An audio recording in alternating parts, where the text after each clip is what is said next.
Watch the money hit the floor. Make it rain, make it pour. I count money when I'm bored. Watch the money hit the floor. Make it rain, make it pour. In my house, don't need no tour.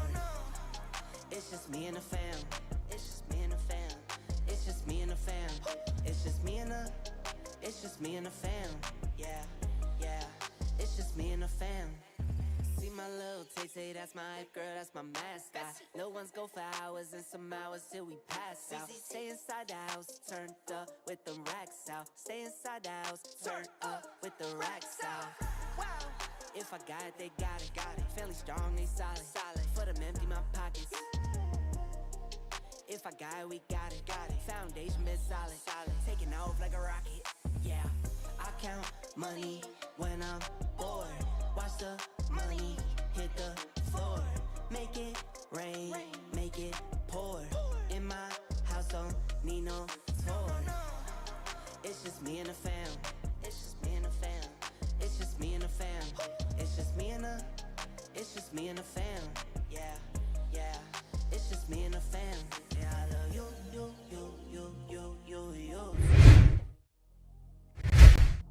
Yeah, I love you too.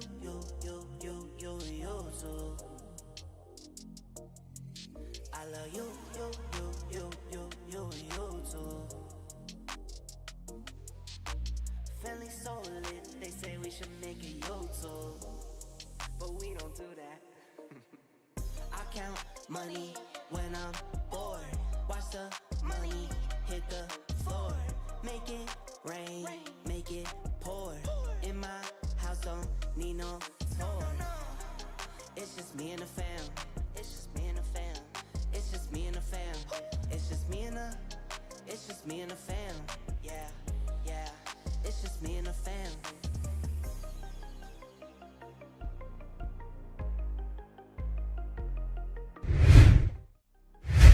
Yo, what is going on, everybody? Today is the day Naba Invitational is live. You're going to be watching the top teams in North America fighting it out live on stream. We're going to be casting alongside G the Ico. It's going to be a pleasure. He's going to be live as well, so definitely show my man some support. And speaking of G the Ico, we're going to be swinging it over there to be able to meet him as well, but it's definitely going to be a fun time.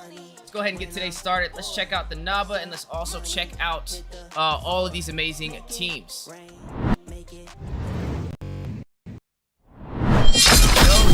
What's up, my man? What up, brother? How's it going? How's it going? The dual collaboration taking over the globe. Hey, it went good too because it went live on everything. Perfect. Love it. Kind of waiting on the teams to get together right now, Wheezy. But hey, man, I gotta say you had a great intro. I loved it. I was vibing over here. You know, I was just like, yeah, man, head bobbing. Yeah, guys, we're both live together. This is actually a really cool thing to do. I think there's a way where we could tag each other in YouTube. You know, if I play around with it, I don't know if there is, but yeah, let me try it. Yeah, I think you could like co-stream it, but I think it would cause problems with the way that we're doing this here. So oh, okay. It's all good. Okay, I added you on Facebook. I did it on Facebook. Other. Yeah. Oh, you added me to like the link. If you go to your like the title, and you can do an @ symbol and then like whatever your username is on. Oh, okay. I'll just do that. Cool. And then it'll literally, like, if someone pulls up the video or watches, like, they can just click on your name in the title and it goes straight to your. All right, I just did that. I just added your name in there too. Perfect. Yeah, I just got you easy. What's up, Easy Mobile money. Wolf? Occident, how you doing? What's the schedule? We got a good schedule coming along here, right? We're gonna do Group B a little bit, which is. I posted the schedule in the description, but first game's going to be Ace versus Bloodhounds, BTK versus OSP, BTK versus Ace.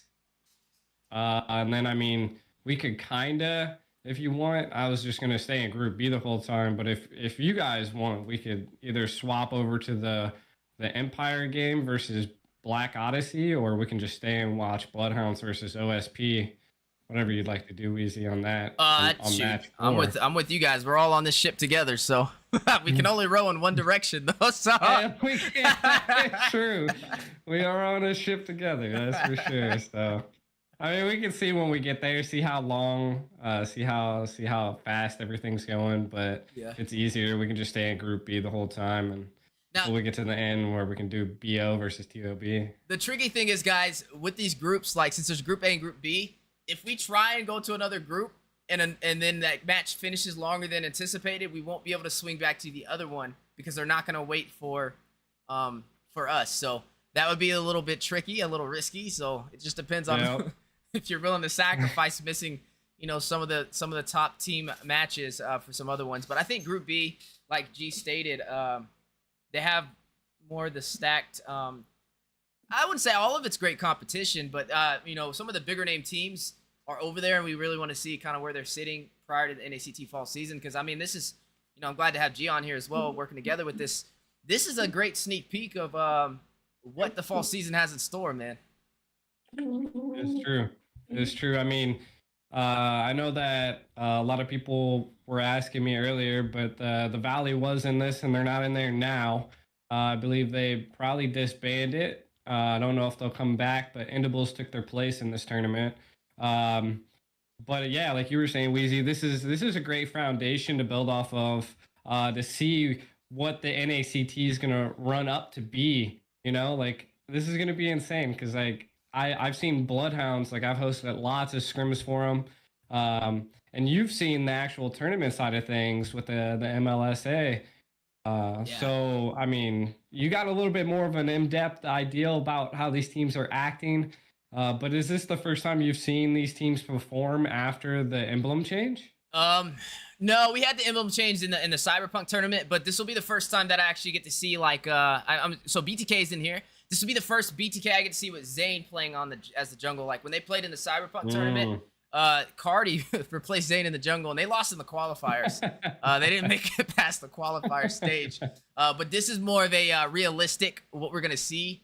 Maybe for BTK. I mean, I don't know. Zane is still probably plugging some stuff around. I mean, BTK squad is stacked. Like I think they got 9 out of 9 players in their squad right now. But I wonder who's gonna take that that top 5 spot for the NACT. But even with the team that they have, you could literally probably split it down the middle and still have 2 top teams in North America. So that's one of the interesting things. Now the Valley disbanding, that was led by Basic, right? So with that one disbanding, what players does that free up? So Basic is now probably a free agent, possibly going to be slotted somewhere else. Who else was on the actual Valley revamp? Do you know? I didn't really get to watch them play. I didn't see their lineup neither. So okay. I seen a lot of Clippers, capture. I seen some. Yeah. Yeah. It had like your Reshi on it, and best player was. I think Shark maybe. I don't know. I think Shark might be up in the air too. I don't know if he's on any of the major teams right now. Okay. Yeah, I mean, it's all subject to change. I mean, me and you both know people will literally switch their rosters the night before. I mean, dude, the last NACT, Zane was the last, BTK was the last team to register. You remember that? Milo's in the chat. Okay. He said it was Yureshi, Shark, Basic, Fallen, and Cold World. Okay. See, that makes sense then. I'm giving a sweep for Bloodhounds. Oh, and Bloodhounds has been doing good. Yo, they came in 2nd place for our Cyberpunk tournament, bro. They did really good. That's crazy. Yeah, 2nd place. They lost to Ignis Esports. But I mean that's essentially New Wave with Ackerman. Like slammed in there. I mean, to lose against that is kind of, that's hard. I think this actually might be the 2nd time they've lost the New Wave. I will say though, we've been around for a decent amount of time. We've seen Bloodhounds from being an amateur team to stepping into the pro scene and to competing in multiple NACTs, multiple local tournaments. This is the strongest roster that they've ever had. Like when you guys see Bloodhounds perform, they are really good. But Team Ace, so Team Ace, the team that took out BTK with Cardi in the jungle was Team Ace. They knocked out BTK in the qualifiers. For the Cyberpunk, so that means yeah, they did. They're a really good team as well. against Bloodhounds, I think this is gonna be the first time I've seen these two teams go head to head. But I will say that I don't know which way it's gonna go because Team Ace, they didn't make it all the way to the top 2. I forgot who knocked them out of the Cyberpunk tournament, but Bloodhounds made it all the way to the grand finals. So I can't root them out honestly. Like they earned that respect, and They're strong. yeah, they're really strong now, really strong. Well, I'll say one thing. Chat's saying Yureshi's in Bloodhounds now. Yureshi's really? He wasn't for the that's what the Cyberpunk, chat's but saying. he may be. I mean, Yureshi's a strong pickup no matter where he goes. He is, yeah. Like official roster Bloodhounds or just for this tournament? I don't know. Just for the tournament. Just for the Live tournament. update. Ah, nice. Okay, well there you go, guys. Yureshi is playing on the Bloodhounds now. That's definitely gonna be a strong player. I mean, he also has a high IQ. I know when we were in NACT fall, even in person, like he wasn't there, but you could every time Outplay needed help with the draft, they were going to that back room and calling Yureshi, and he was writing everything or having them write everything down. Man, he's definitely going to help when it comes to drafting. But I mean, that's just a strong attachment to Bloodhounds. But I don't want it to wrap around Yureshi because they're good even without him. They're good even without him, and that just shows you how much they've grown as a team. Now for Team Ace, I mean, Wolf's in the comments. I've seen him sneak up on us. Wolf is a pretty good. He's a really good player too. Their whole team is pretty stacked. They don't have. I'm not too familiar with their players outside of the Cyberpunk. I think that may be my first time actually getting to see them play on a professional scene. But they made it to at least, I want to say, they made it to top 4 of the Cyberpunk. Top 4 out of 32 teams who competed. And there's a lot of heavy hitters over there. So that's one of the things I'm most excited about with this tournament is being able to see. It's an invitational, so you get hand selected based on your talent. So. Mm-hmm.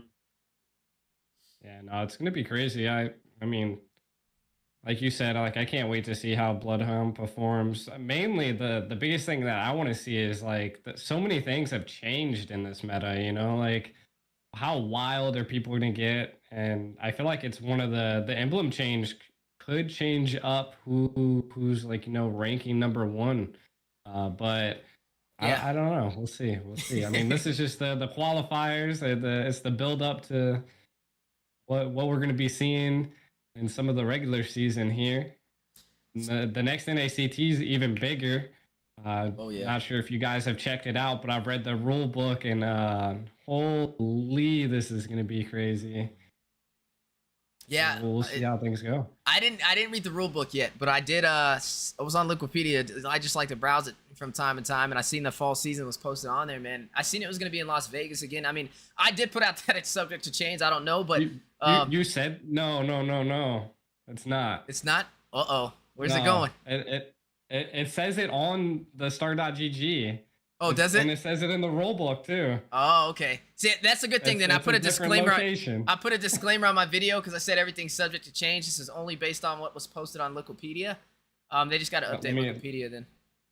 Let me see if it's still on there before. But I'm pretty sure it should be public now. Oh, okay. Yeah, so I haven't looked at start.gg or anything. I just looked at Wikipedia and I was reading everything and I was like, I mean, I read the format. The location, Los Angeles, California. Oh, what? Dude, it said Vegas on Wikipedia. Which way? Where are we going? Yeah, even in the rule book it says that it'd be in Los Angeles, California. It doesn't state where or what type of stadium, but it does specify as well that there's going to be 4 teams there in Los Angeles. Please let it be in LA. It is in LA. This is going to be this is news to me. I guess we're going to have a different change in scenery this time, G. It looks like that the NACT finals are going to consist of 2 days now instead of 1. Ooh, see, that's new too. I didn't know that. It'll be, I think it's Saturday and a Sunday is what it says on it even has the dates and everything already in the rule book. Yeah, see, I just read on Wikipedia, like I read the format. The format's different. It's like a 3 different phases now after the qualifiers, which I thought was interesting. two Yeah. double eliminations, Yep. which is now in there as well. So I was like, oh, that's way different than we only had like one round robin, but like now it's like a two kind of double round robin formats, which I thought was pretty cool. Yeah. But I didn't see it. It didn't have anything about like it had the dates, but it didn't have. I guess it had the wrong location. Maybe they. Yeah, I don't know. Yeah, it's gonna be crazy because normally it was only like we would only be there for best of 7, right? Yeah. Now there's gonna be a best out of 3. There's gonna be 4 best out of 3. No, 5 best out of 3s, and then a best out of 7. So Really? We're gonna have a lot of games on the offline finals, like Wait, a lot. how would they pull that off? You said 5 best of 3, so they're gonna have more than 2 teams out there? No, so that was just like they have a lower bracket. They have a lower bracket in the finals, like offline, which is crazy. So two. Oh, so okay, so they're It's 4 teams. oh, But yeah, 4 there's teams. gonna be 4 teams. So it's gonna first match is gonna be first place in regular season versus 4th place. Second match would be second in regular season versus third, and then third match would be loser of match 1 versus match 2. Loser of match 2. Fourth match would be winner of match 1 versus winner of match 2. And that one's actually a best out of 5. Can you send me this that link, G, on Discord? Yeah, I got you. Appreciate We'll it. start then, guys. What's up? Everybody's in. Let's go. Oh yeah, we're ready whenever y'all are. All right, let's get it. Now, guys, I don't know if the overlays is gonna fit, so don't judge me. Let's get it. But we're gonna find out today. So I'm gonna go ahead and switch the scene now.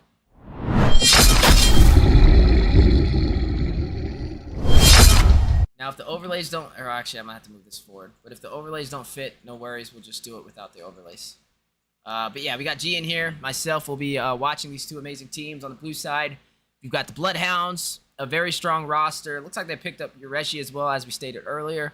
And they're going to be going up against Team Ace, the team that placed top 4 in the Cyberpunk tournament recently for the Mobile Legends Scrim Academy. Among the planes Exactly. exists the equilibrium. Does this sound? I'm surprised that they're actually banding out Yves to go with, because I do you think Boca is like Bloodhound's like secret ace? Like you feel like he's the one that's kind of carrying the team in the mid lane? I say he has a heavy hand in it. Yes, like I mean, he's recently been picking up the Navaria. I wonder if they're gonna let that walk and go into his hands. That's what he kind of hopes on. When the Navaria doesn't go to his side, it's not as successful. I might have to mute this blue stacks. I don't know why I might have to redo it after this match. Did it sound weird to you, G? Did you hear it? No, I haven't heard anything that's like weird sounding. Okay, maybe it's just me. Is it sounding weird to you? I guess we'll ask the audience. If the game sounds weird, let us know. We'll just mute it for now. Game 2, we'll turn the sound back on. But yeah, it does sound weird for me. But anyway, as you were saying with Weird. Boca Roscoe, yeah, I would say he is he's a heavy factor. That mid lane presence definitely helps him out when it comes to these neutral objectives. But he's gonna have to be able to get that Navaria to be able to pull that off. I mean, he's been using that Astral Recall Sniper to be able to kind of steal a lot of those neutral objectives, and just the key piece to kind of seal the deal for the side of Bloodhounds. But even without him, they still are able to operate at a higher level. But the thing about Team Ace is I don't really think they have one player that they rotate around. I feel like it's just more like even across the board. But I do think Bloodhounds will be a good competition against them. It's definitely going to boil down to execution in game. But we do know both of these teams, like I said, one was top 4 in Cyberpunk and the other one was top 2. They didn't get to go against each other, though. So this is definitely going to be the deciding factor on who is a little bit stronger. That's a good thing to point out. And another thing that I kind of like, and building off kind of what you were saying there, is that them wanting to pick up the Navaria is going to be quite interesting, right? Because you can see that they're building up for it, and I like when teams take this approach, right? Because now Bloodhounds is trying to set, at least they're trying to technically, I can't even say it right. Technically pull in a really good skill of sorts, so that they can set something up, and maybe they go through with it, Ace pulling the Kadita, and I just don't know. I mean, a lot of mage bans. If Boca, it's kind of risky. Ooh, speaking of risky, they're gonna go ahead and take out that Ling. Now, Fanny's still on the table. Kaj is still available for suppression. I mean, with this new season, the new emblem updates, we've been seeing a lot more of 1-3-1 composition, so that's definitely something either side can pull off. I know back in the day when it was the fall season, I say back in the day as if it was so long ago, right? Or no, the summer season or spring season. Too many seasons. We seen more of a normal composition, not a 1-3-1. But after this, we're seeing a lot more fighters slotted into that gold lane, which creates more flexibility inside of the draft. Now, you did mention Navaria is still walking. I do think if it's not banned out right now for the side of Team Ace, they're going to let Bokarox go pick that up. But is that the right answer? You know, and I feel like there's just strong mages. Like, you know, maybe even trying to tempt the Yve would have been a better go, but they do ban. So kind of what I'm thinking here is, of course, the Navaria being picked up, but with the Axborg ban, does that mean they want to pick up an Alpha here? Because Alpha is a really good counter to or no, Xborg's a really good counter to Alpha, so maybe you will see an Alpha pickup.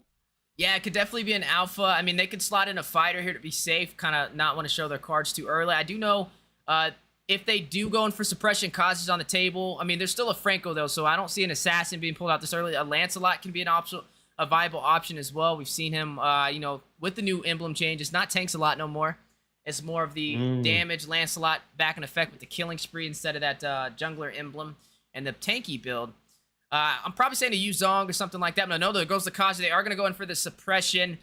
Now, what do they lock in? They're going to go ahead and lock in the Faramis. Now, that's 2 support heroes picked up so far for the side of Ace. Yeah, that's a lot of support. I mean, we'll see. We'll see what it pairs up with. I mean, Akaja. I wonder what they're trying to attempt there with a Faramis and Akaja combo. I mean, maybe they're not trying to throw all of their cards on the table. It's kind of like a pun. Yeah, I mean, one thing they do have is the co-alter, so they have sustainability from that Faramis when things get a little tricky. Yeah. And they also have the suppression, which means I think they're going to lock in an Assassin. I'm willing to bet they go in for a Lancelot, a Fanny, even a Hayabusa may be a possible option to get to that backline and give Navaria a harder time. But easy peasy. He's going to go ahead and secure this Bane for his team. Bane, who we've seen kind of have more of a stronger presence inside of the jungle. He's been able to farm pretty quickly compared to other junglers, and not to mention he has the deadliest catch to be able to push teams away who try and invade. So looking so far so good. To ruination. I'm liking this the Beatrix pickup here, you know, and then the Yuzong combo. So I do like what Team Ace is doing. They have the backline security. They're able to dive deep, and they're able to make plays with the Kaja Yuzong combo. I really want to see how Bloodhound responds to that. Maybe picking up a Kufra, or maybe even we need to see what their marksman's going to be. Franco ban's good because I actually thought why not fight a suppression with a suppression and pick up a Franco, but Bloodhounds didn't pull that through easy. Yeah, they didn't pull that through. Now, something that's interesting, I don't think Bloodhounds is at that level to probably do this yet. Maybe they are. But Blacklist, they were one of the few teams. They slotted Navaria in the roam position. Now, if they slotted Navaria in the roam position, they could still pick up a Valentina to take that suppression away from, Team Ace over there and have that Kaj's ultimate divine judgment. Because right now, if you're looking at Team Ace, they're about to pull an assassin out, and you don't see any answers for Bloodhounds to be able to stop it. No, true. I really want to see what they pull through. You know, I can kind of tell what Bloodhounds is doing in this scenario, but Ace is just they're holding that ace there, Weezy. They don't wanna give it up. They're not putting all their cards on the line just yet. But I mean, I gotta say that Bia, like, they have a lot of front line right now from Bloodhounds. Maybe they're gonna respond with banning more assassins. As we can see, Lancelot banned, Ling banned, and then the Granger banned. So I mean, they're really targeting. I'm guessing Bobo Wolf is their jungler. It may be, yeah. Believe it is gonna be Wolf is gonna be the jungle for them. Kool-Aid is gonna be their marksman. King Kong is their XP. So this is pretty much their roster right now with what you're seeing, with who they have solidified on these positions. Now, like you said, they did target some of these junglers. Now, Fanny's still a viable option. I don't know if they're going to take it off or if they're willing to just go up against it. They don't have anything to really stop it in its tracks. So yes, they took out the Lancelot, they took out the Ling. The Hayabusa is still on the table. And these are junglers that we're starting to see kind of wreak havoc. Another thing that we've been seeing, I don't know if it'll be pulled out here, but Yi Sun Shin has came back into the mix. Really? Yeah, he's back. YSS, huh? He's back. And I mean, that again, that puts it on the table that that it's really hard to kind of ban out a sole person as long as they have I forgot the new marksman was out. Yeah, I didn't know if they were gonna allow them to play it though. That was one of my questions. You typically see like a 2-week ban, but it's banned. Okay. It's banned. Okay. All right. I was like, hold up now. I'm like, I don't even know what to expect at this point. You know. No, we'll see. They pulled up the safe route going with Leslie, and this is kind of what I was building up upon. Like now we need to see this is something that I like. Bloodhounds need some type of backline dive. They need something to get into the backline to be able to take out this Leslie now, which is going to be a little slippery to Bloodhounds. So I want to see how they respond. Again, this is a best out of 1, so they really have to make solid decisions in this ban and pick phase. Yeah, and right now you're seeing the draft be finalized for the side of Bloodhounds. They're going to pick up that Grok, right? So they got the Grok for their own position. It is going to be Lapu Lapu in the XP. He is going to be going up against Yuzong. Yuzong may be able to get him if he's not careful, but both of them, I want to say, have a pretty equal chance. Now, they both have dive capability, but speaking of diving, Bokarasco running this Navaria, I think that's what the game changer is going to be. Miles is going to have to find a way to get to the back line, use that Divine Judgment, grab Bokarasco, and get a potential setup for the team. And then Beatrix, right? We've seen the marksman. It's going to be Beatrix going up against a Leslie. Now, Kool-Aid has a single burst potential.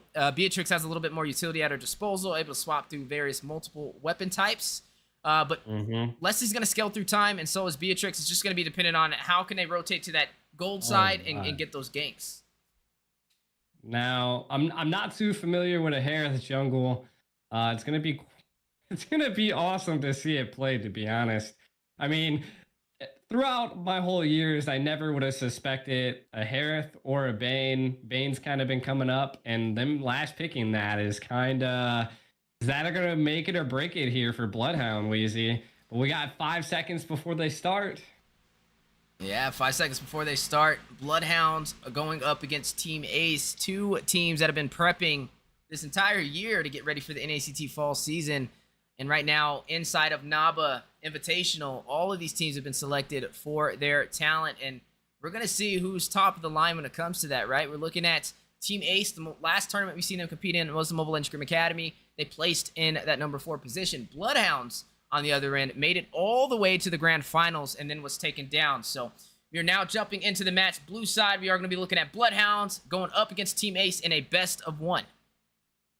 Yes, a best of 1. Now, kind of setting up the stage here, what we're going to have to be on the lookout for is that, King Kong, the Yuzong here, is definitely going to have to be showing out. Like, the backline presence, being able to take out the Navaria and being able to focus on the Beatrix, close them down. And now, I mean, alongside of that, the Kaja is going to be able to get vision and control and make plays around the map as well. So they have 2 great solidifications here for Team Ace. Now, from Bloodhounds, we do want to see, I mean, they have the Bane. So this is, and not only do they have the Bane, they have a Grok. So team fight is what we're going to be wanting from Bloodhounds. And we just need to see them execute them with a lot of control, to be honest. Now, Templess here is going to be almost similar to King Kong. We're going to have to really see him get into the back line, give that heavy pressure, and see who can win. And as this goes down, everything is always done and forced by the economics of here, as we already see Mobile Wolf kind of engaging, trying to do something against Bloodhounds. Yeah, you already see the Deadliest Catch go out. The Zaman Force as well from Mobile Wolf, trying to hit him with that fission. No member's going to fall on either side, and that's the interesting thing about this new emblem system, right? You're going to see a lot more early engagements. You're going to see a lot of these games possibly finish within under 15 minutes compared to the old system, when we've seen more on average of a 20 to 25-minute game, sometimes stretching all the way to the 30-minute mark, right? Looking at Templess going up against King Kong 2v1 now. on the way. King Kong needing to get out of there. Is going to use the Dragon Tail for that shot essence, provide some sustainability. Bokarasco not going to connect with the sniper, but both sides eager to draw first blood. Definitely. And I mean, we have to, again, keep an eye on. We are going out the first turtle here. Both teams are given a stride. The Black Dragon's out already, Wheezy. They're showing a lot of pressures against Bloodhounds here. Yeah, you are going to see Kool-Aid pick up first blood over on the top side off screen, but the Deadliest Catch, easy peasy, is going to go ahead and find Miles. That is going to be one member falling for both sides, a support, and you're also going to be able to see, no, actually, it was just one support falling, and the member that did fall on the other side was Beatrix, so the marksman was taken down, but Turtle is going to go into the hands of Mobile Wolf. That is going to be Team Ace securing that, and now trying to make their way back to the jungle. Not going to lose any members. First objective in their hands. Yeah, and I like Team Ace's approach at this. They're being really aggressive. They know Bloodhounds have to really focus on team fights, and Team Ace is just saying, why wait for you to initiate? We're going to initiate it and catch you off guard. Now, kind of looking at some things, we did see a first blood go to Team Ace, but Sleeps was the one that did fall. So maybe we'll see some gold lane pressure here. You see all of Bloodhounds 4v4 as anything. The retry does come out. And the Deadliest Catch as well. The stun, easy peasy, is going to find Sky. Zama Force going down. Cosmic Fission on the chase. Ring of Order. Divine Judgment for the suppression. Kool-Aid is going to respond back by taking him down. Yeah. Oof. I mean, that was a rough go for Bloodhounds there. But we do have to point out that all lanes are doing pretty well. They're controlling. They're keeping the economic game at about a 400 gold difference. So Bloodhounds isn't too far behind just yet. Again, easy peasy on this Bane is kind of what's keeping things afloat, being that 2-1, but no one is scaling too high right now. But on Team Ace, Kool-Aid is scaling. So if they keep letting this Leslie do whatever they want, it's going to be a problem for Bloodhounds into the mid and late game, because Leslie is going to be punching like a rock and just taking out all and just peeling and just taking out targets whenever they please. So we're going to have to wait for that mid lane Templars to be able to get in there and, dive into the back line and, show some pressure to Bloodhounds here, Wheezy. What's your take? You think Bloodhounds can get this here? I mean, they've already lost one turtle and it does look, it's even, but... Oh, I think we're going to find out right now. Easy peasy is going to find Miles. Black Dragon circling around. Co-ult activated by Sky for the sustainability. But King Kong doesn't have any members to help him fight this fight. Mobile Wolf trying to get there in time. Turtle at about 50% HP. Astral Recall goes out. Zombie Force drops down. Easy peasy with the Retribution. Claims the turtle. That is Bloodhounds able to secure that. And it looks like they are going to be able to pull their punches without losing any members. Now, you asked me for my take. I mean, oh my goodness. Yes. Look at that Astral Echo over there. Just going to go ahead and take across, hit pretty much everybody in that mid-river. But, I mean, Kool-Aid is scaling, right? He wanted that advantage in the early game. Able to pick up 2 kills under 5 minutes is definitely a great thing for him. He did pick up that lethal ignition for his emblem, so he's going to be able to do even more damage. Same thing for Bane, though. He did pick the same core emblem also, but there goes Sniper out. Not going to hit the mark. Ring of Order for the suppression. Divine Judgment connecting. Kool-Aid is going to take down Grok. I'm not going to be able to translate that name, so don't even ask me to, but you're going to go ahead and see Sleeps taken very low with the ultimate sniper from Kool-Aid is going to be forced to recall back to the base. Yeah, I mean, both teams are really just duking it out at this point. I'd like to say what my old friend that's kind of retired at this point says, A1C Tank, the rubber band match is definitely initiated here. Bokarasco trying to get some peel and vision, but we might see, I think they don't want to take this engage here, Wheezy. Again, kind of building off of the emblems. The lethal ignition is showing to be a key factor into Kool-Aid's build here. And I mean, we are seeing that with easy peasy as well. Again, it is pretty early. It's only the 6-minute mark. We already have the Clock of Destiny picking up onto Boca. So we're going to see maybe into this 8-minute game. Sleeps does get here. Looks like Kool-Aid's going to take that out. Wheezy, man. That was Kool-Aid quick. is just farming. That's quick. He has 4 kills now. He has 4 kills in 6 minutes. This is great for the gold laner, yes, of Team Ace, and not the same story for Sleeps. I mean, look, you can't even see him when we pan the camera over there. He's just hiding in the bush over there all by himself. 0, 2, and 0, just spawned back inside of the game. Turtle is up, though. Mobile Wolf wasting no time. He's going to go ahead and pull this aggro. I mean, they're leading in the economy by about 1,000 gold, but they're leading on the map as well. Able to claim that turret on the top side to give them the slightest advantage. But speaking of advantage, fight on the way. Turtle at about 50% HP does get reset. But Cold Altar has been activated by Sky. A lot of utility on the table being burnt out. A good time for Bloodhounds to punish. They don't have the Cold Altar to be able to save themselves. And now Bloodhounds has control over the Turtle Pit. But Templess in the mid lane. Divine Judgment does connect for the suppression. He is going to fall into the hands of Kool-Aid, picking up his 5th kill. Sleeps is going to take down King Kong to respond. Fight may be over now. Looks like both teams now making it back to their side of the jungle. But the neutral objective went to Bloodhounds.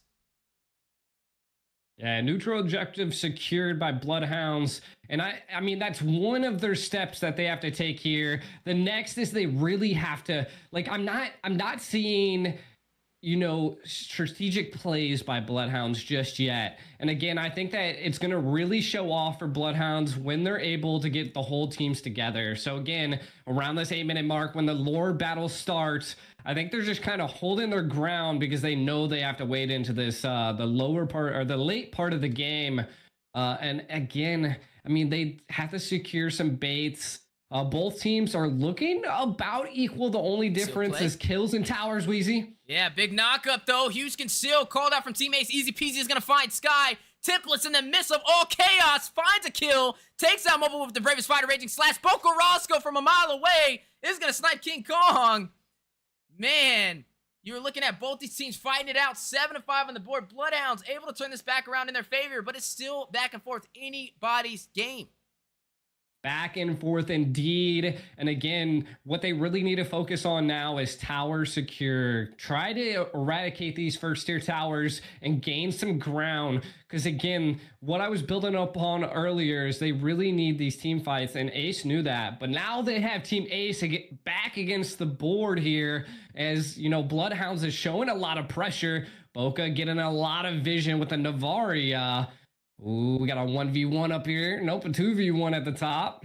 And a little bit of battle on the bottom side as well. And that's the thing with this new emblem system, right? You're going to see a lot more fights a lot earlier in the game. I mean, I don't even know what to consider late game anymore. Late game used to be like that 16-minute mark in that little sweet spot. But now it's like as soon as you hit 10 minutes, that's when everything starts going crazy. Concealed play called out from Miles. Template jumped out the bush. Does not want to get hit with the Divine Judgment. Easy Peasy secures the retribution for the Lord. In favor for Bloodhounds, with the Black Dragon from King Kong hovering over, is going to drop down with the Furious Dive.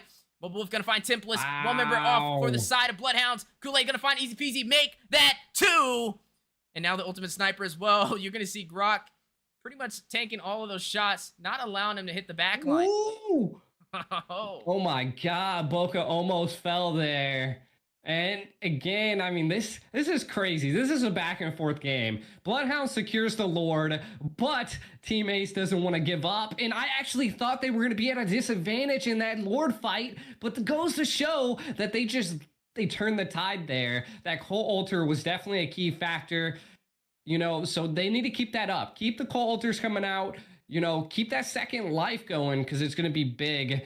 King Kong's a little slacking on some of the secures, but they did get a couple kills, mainly because Kool-Aid is fed. And now kind of looking at some items here. Harith is picking up that new magic item and the feathers and Holy, so he's about to be packing a punch. Leslie picking up a lot of crit and a little bit of secure on heavy damage, but Bloodhounds is going in.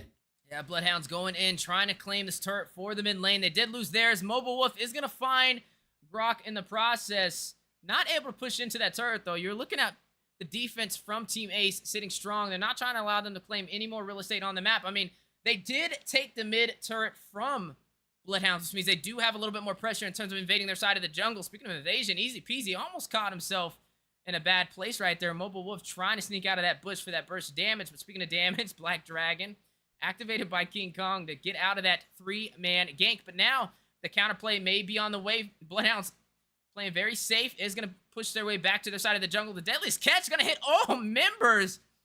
And the Astral Echo alongside it. But my goodness! Bocarasco on a Navaria. We talked about it. Look at that damage.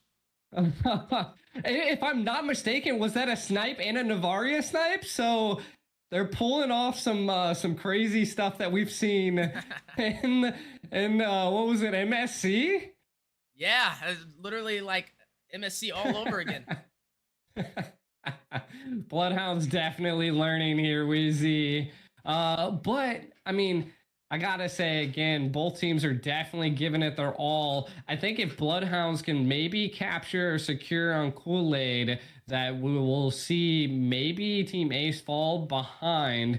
You know, I gotta say that Bloodhounds has controlled a lot of the field. No one's really scaling to a high play, but they're all playing together. Like I said, they needed to do. They really need this mid tower here, and they're not able to take it. Again, Ace just has more fields to play.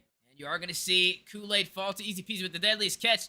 They need to get a response back. They're trying to deal some damage. Zaman Force drops down. Mobile Wolf on the hunt, trying to take down Grok. King Kong is going to use the Black Dragon. Going to try and close the distance onto the back line. Not going to be able to catch Bocarasco. The mobility is too much for him to handle. Now King Kong needs to get out of there. Zaman Force dropping down again. Sleeps is going to find King Kong. Nimmer's Passion going out for the conal damage. Mobile Wolf is going to find Grok. Easy Peasy is going to find Sky. Sleeps is going to find Mobile Wolf for a double kill. Miles and Sky still alive. Easy Peasy, Bocarasco, and Sleeps and Templess on the other side, though. Bloodhounds now taking control of the Lord Pit. Yeah, Lord Pit secured by Bloodhounds. And I mean, was Harith a gamble? You know, it's not panning out as good as this Bane pick. And they are kind of securing a lot. Easy Peasy's just gaining health. He can take so many shots from the Leslie and then just walk away. Another Lord secured for Bloodhounds. And that's kind of what we're seeing here. You know, and another thing I need to see from Team Ace is that the Kaja just hasn't been able to get a pick or an easy pull on someone. So again, both teams, I need to see some patience. Give us a setup.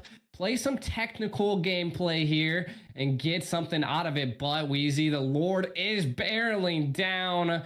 This is a tier 2, so I think it might be... it's not a Luminous Lord just yet. Yeah, it is going to be bursted down with the swiftness.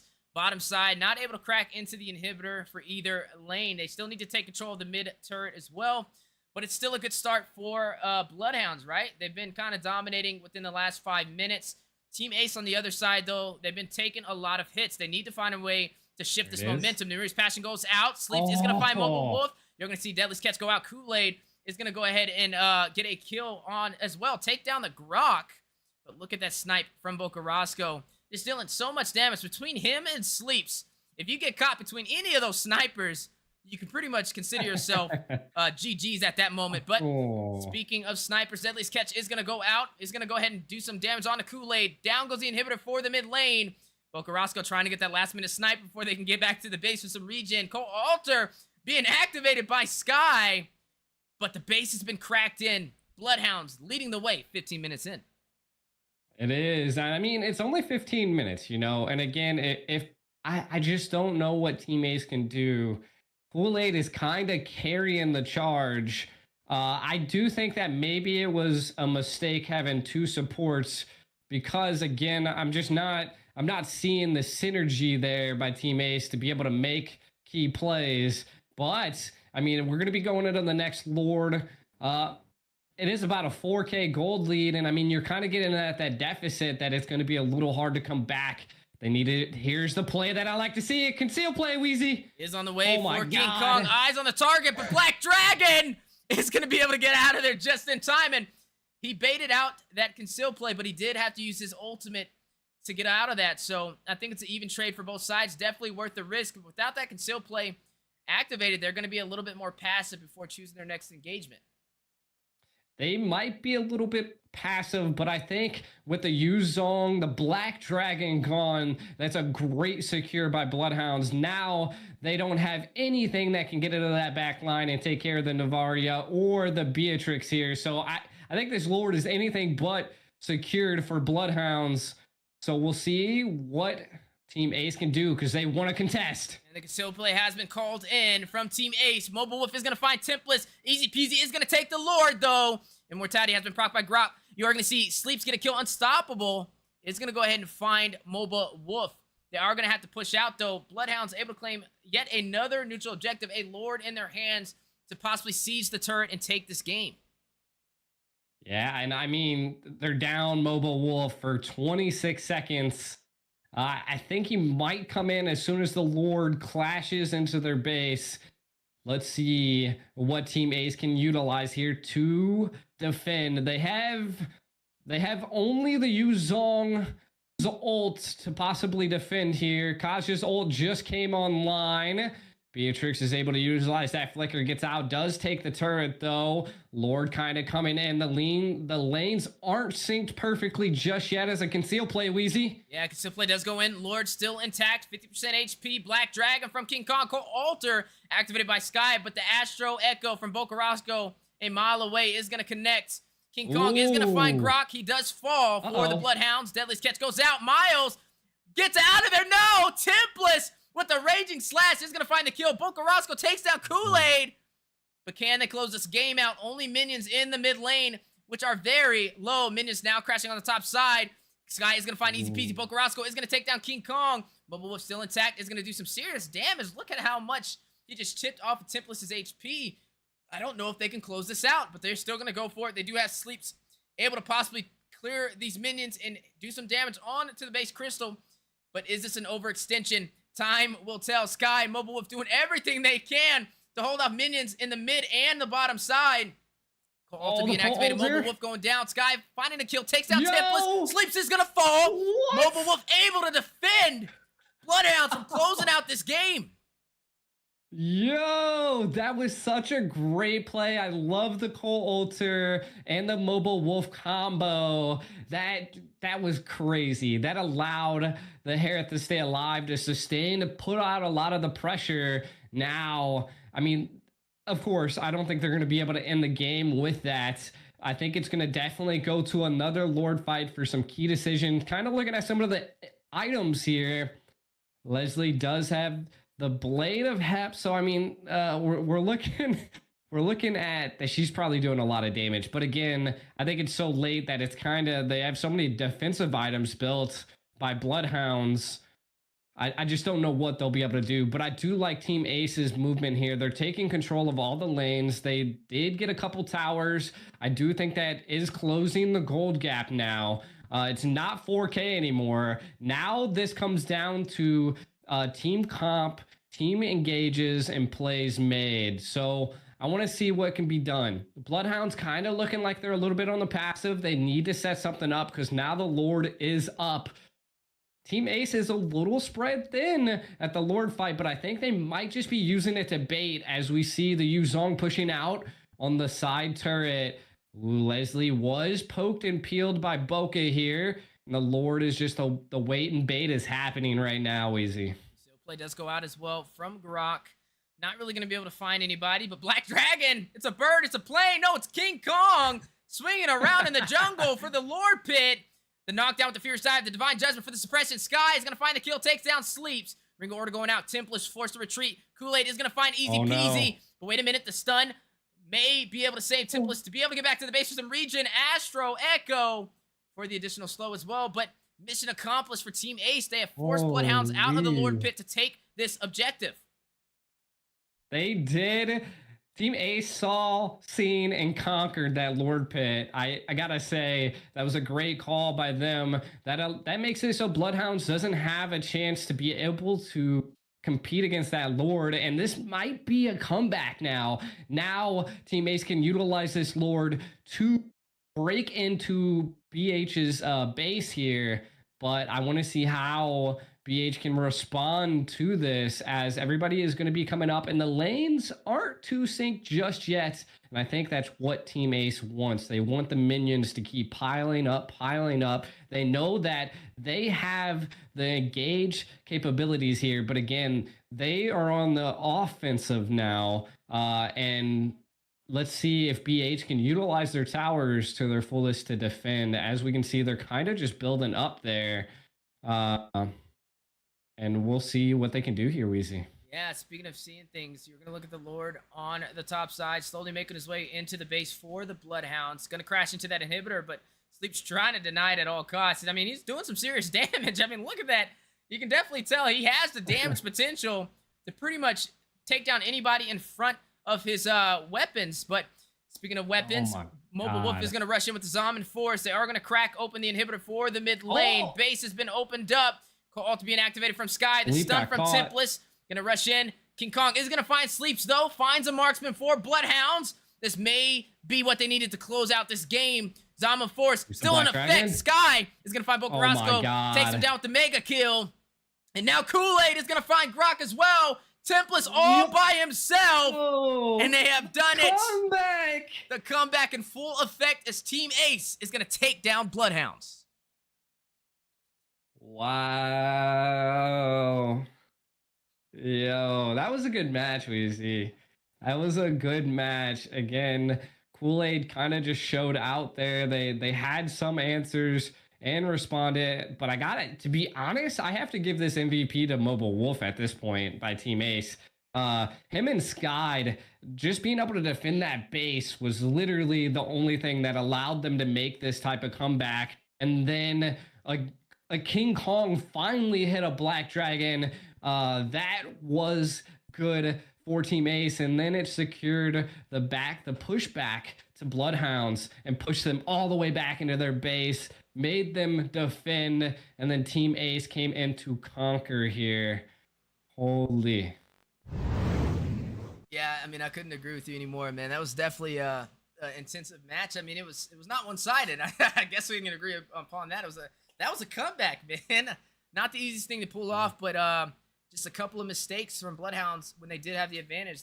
They needed to close it out then and there, but they didn't. And that was the thing. Like, when you take that aggressive tempo and you rush into their base, you have to close it out, because if not, they're going to spawn back in and they're going to turn the game back around, and then they're able to force them out of the Lords. And, yeah, overall, great matchup. And that's interesting. This is the first time I think both of us has ever seen these two teams go head-to-head. I mean, they're still one of the best teams in North America. I can't wait to see them in the NACT fall season, but I think with the Naba Invitational, anybody that gets knocked out, they're done, right? Are they out? Or do they still move forward? I think they got a couple. I think they have a couple games. The top two from each group are gonna start off in the upper bracket, and the bottom two will start off in the lower bracket. Okay. I was wondering how that would work. All right, guys, I know the sound was going a little... Well, I muted it so you guys couldn't hear it because it was a little crazy on my side. Trust me, you didn't want to hear that. But I'm going to fix it real quick since we got a little bit of time. You're going to now join me and G on the Weezy Ico experience. So let me go ahead and get this blue stacks off the screen. Let's go ahead and stretch me and G. I'll stretch G because I have my camera feed over there. I'll go ahead and bring G over here. You know, this is just a little bit of a relaxed time, you know. Dang, your guns are too big. I might have to minimize your screen a little bit, man. I seen you made yourself a little bigger there, you know. Wow. No,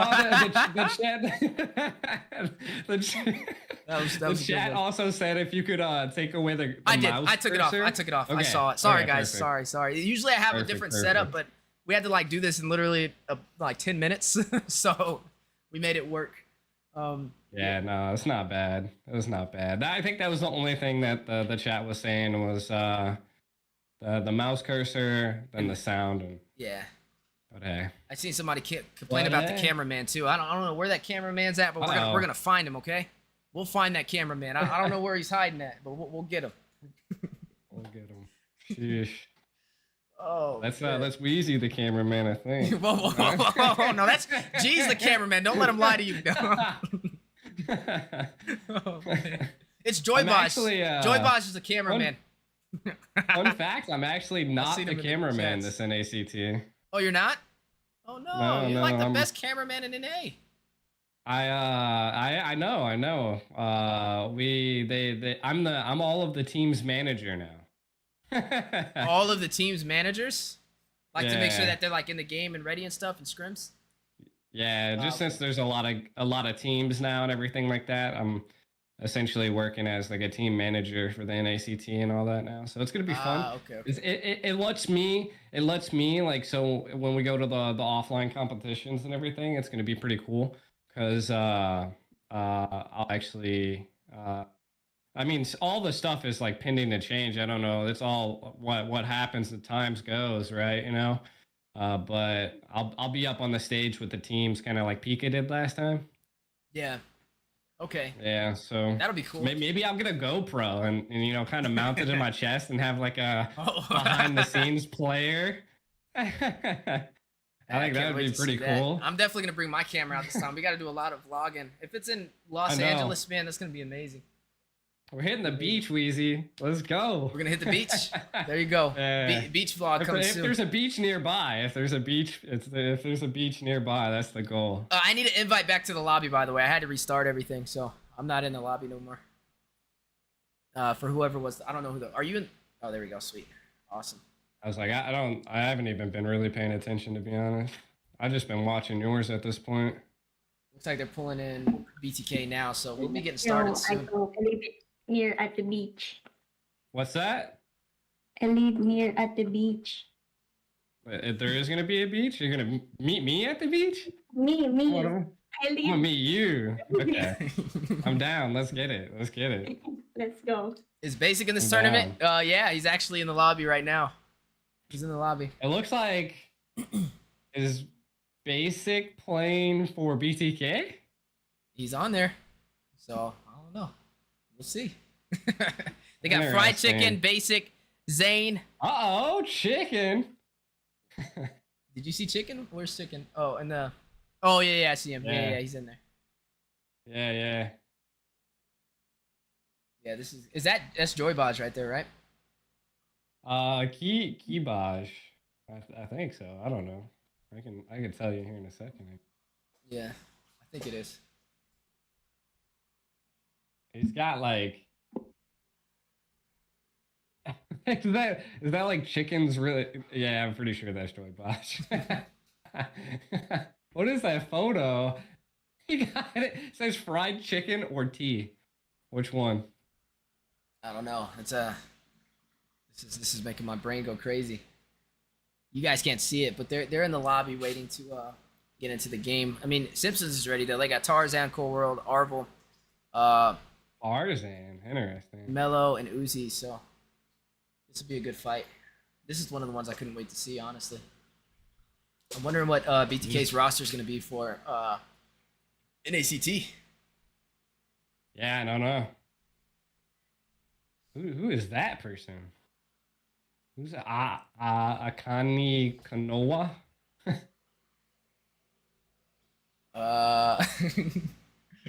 Oh no! ISO? Is that ISO? It has to be ISO. It's the mage. Maybe Yato? Yeah, I know Yato's still going to be on their roster. It's got an 84% win rate. I don't know who this is. They're pretty good though. So. I think it is Yato. It has to be Yato. Yeah.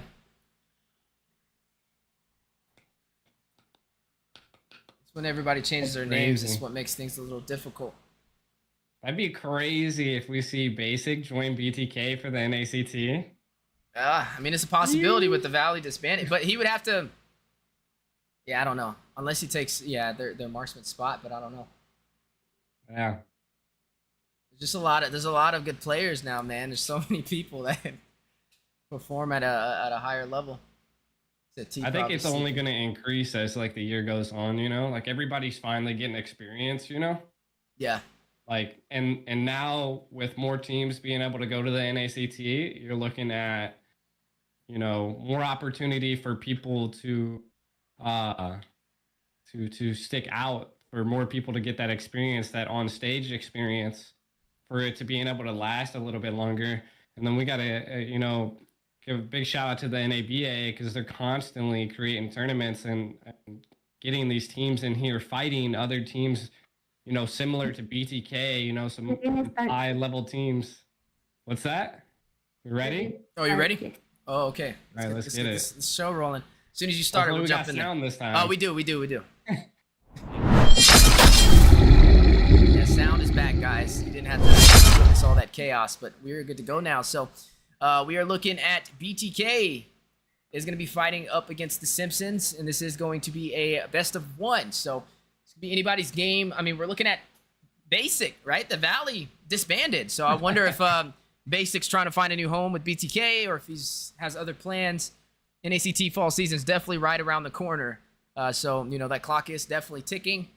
But this looks like a pretty stacked roster, right? I mean, we're looking at 3 players that have played internationally with some amazing experience. So that is going to be a battle for the Simpsons. Now, the Simpsons is a little different, too. I don't think it's the same roster we've seen back in the day when they made it to the grand finals for the first time we went to Vegas. But they do got some familiar faces over there, right? They have Cold World back over there. And Cold World was on the Valley as well. So you're putting Cold World against Basic, and they were just on the same team, like, probably yesterday, you know, so. They don't care, man. That's how NA is, man. It's just the constant switching.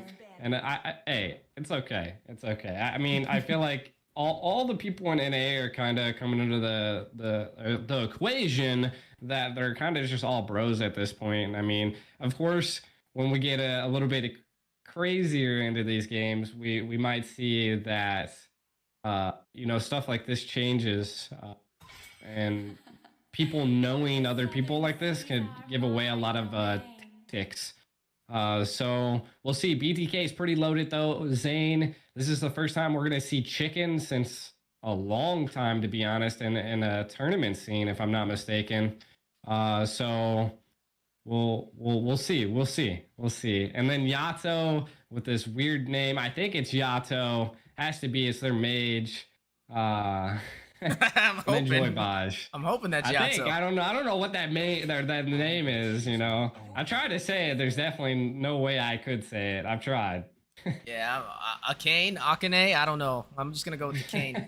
But you're gonna see some of the bands already put out on the board. You're gonna see Kaja and Kadita taking off for the side of BTK. But for the Simpsons, they're gonna go in for something a little bit more traditional. They're gonna take out that Navaria alongside that Arlot. Yeah, and Navaria out. I feel like that's good. Are we going to see, you know, Zane was always going on MSC that they wanted to see Alpha in a tournament. And I think we did end up seeing it once, but I feel like our major factors here are going to be kind of what Zane plays and kind of how OSP is going to respond to this, you know. Franco's still on the board, so maybe OSP picks up some type of secure because we do see the Kaja band. Another crazy thing that I see that's open is Fanny's open. Normally when we watch BTK, we always see that the first band, no matter what, is Fanny. So leaving that open, maybe OSP could possibly utilize that to their advantage, pull something out, because in the long term, Fanny is kind of the BTK's bane of their existence at this point. So we'll see. We'll see. Basic, though, I feel like is going to be huge, and they're really not banding out any marksmans at this point. They're kind of focusing on fighters, mages, and trying to get rid of some of those fighters that can really do something. They got rid of the Fredrin. I don't even think he's good this season. You know, they're going to go ahead and slide in this Eve nice and early. This may be Yato. You know, we don't really know with the name change, but we're just going to go with that for now. Cold World may slot in this Valentina. Now, it's not the worst option, right? You pick that up, you take the manipulation away from Yato and use it against him. And not to mention, it's going to provide some draft pressure for BTK to have to kind of pick and choose what heroes they slot on the board, because you don't want to give the easiest ultimates to the Valentina to profit off of. But I think the difference with this roster is how Basic's going to play in it, right? I mean, he's been playing with other teams outside of BTK for the longest, and it's going to be interesting seeing him kind of take ISO slot, at least for this match. Not really probably on the main roster. I'm not really sure. We can't confirm anything until, you know, Zane says it himself. But he is going to be playing in ISO's place for this game, which is definitely going to change the type of mechanics that we see in the gold lane. 2 different players, 2 different play styles. So I can't wait to say which way this goes. But Arvel is going to do something smart, right? He's going to go ahead and lock in this Franco for the Simpsons. This is going to give them some suppression on the table to kind of deny those assassin picks. I mean, they did take off Joy, though, so Joy is not something they have to worry about. So is the Franco too early? Time will tell. You know, and I kind of called it out. I thought the Franco was going to be a good pick here, you know, and I feel like it's something that can be either or. Boy Bosch picking up a Kufra, Basic going on with the Beatrix. Safe picks. The Kufra is going to be amazing. It's going to be, you know, putting a little bit of a hold on the whole world here. But they do pick up the carry. They're suspecting that Zane's going to go tanky. And we're waiting on Zane and Chicken. They're waiting to the very end to be able to choose their heroes. And this was a great response by OSP. Got rid of that alpha. I actually suspected the alpha. So they're really targeting BTK, Moba Zane at this point. And I want to see what BTK does to respond. Do we get rid of maybe the Yuzong? Or is that maybe something Chicken's going to be trying to pick up here? There's a lot of options available. Yeah, definitely still a lot of options on the table so far. I mean, we do know the roam has been slotted for both teams. We need to see who's going to be picked up in the jungle for both sides, though. So you are going to see that Bane taking off. The Bane in the last game that we watched definitely had a very strong presence for the most part. Even though they weren't able to close out the game from the side of Bloodhounds, it still was definitely a great pick from Easy Peasy. But looking at that being taken off the board so far, Lancelot is still in effect, right? It's not Tanks a lot no more. It's damage all the way. You know, but there's still some other picks that we've been seeing kind of get slotted in. The whole meta is shifting. New emblems are out, which means I was about to say that. I was about to say that too. The Hellcurt has been making a comeback as well to the professional scene.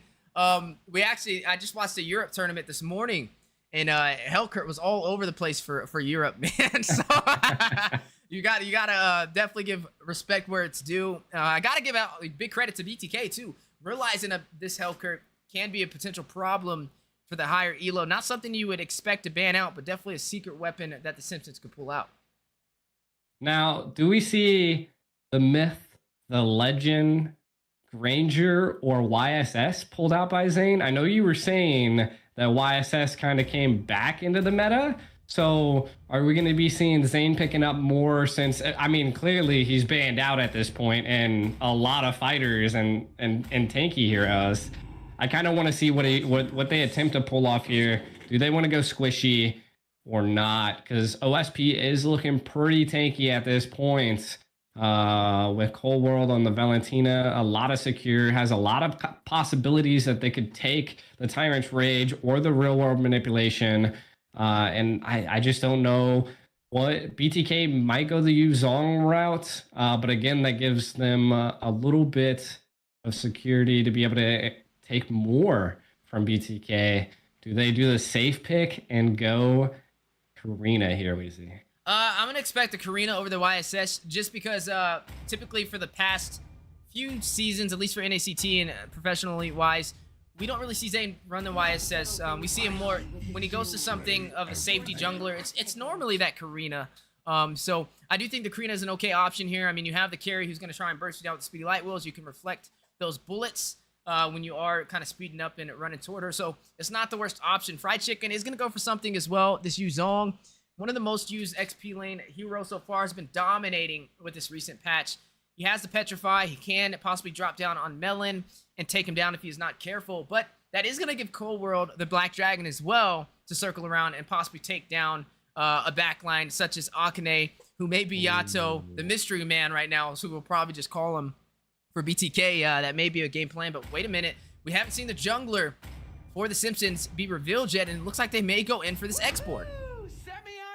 They do pick up the X-Borg, but I mean, X-Borg's going to be good here. It's going to all that true damage, but I do like that BTK has that backline priority. They can secure some picks on the backline, you know, being able to maybe take out Melon, but OSP is a tanky team. I think it's going to be really on what Zane decides to pick here. Does he go hybrid? Do they need damage at this point? And only time will tell as we are loading into the first match. The only match, best out of one, OSP versus BTK here, Weezy. That's right. They only have, well, this is group stage, so today will be their only match going against each other, but whoever has the most points will be able to move on. So it's definitely going to be a sight to see. The Simpsons, who were grand finalists, not last in ECT, but the one before that, they were able to go head-to-head against BTK. So actually,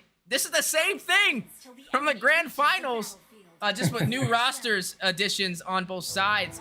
Best of one, as both teams getting ready to fight it out in the North American Battle Arena Invitational. All these teams hand-selected for their talent. And guys, if you need some new emblems to try out, if you need to figure out a new build with all these recent changes, this is definitely where to find it.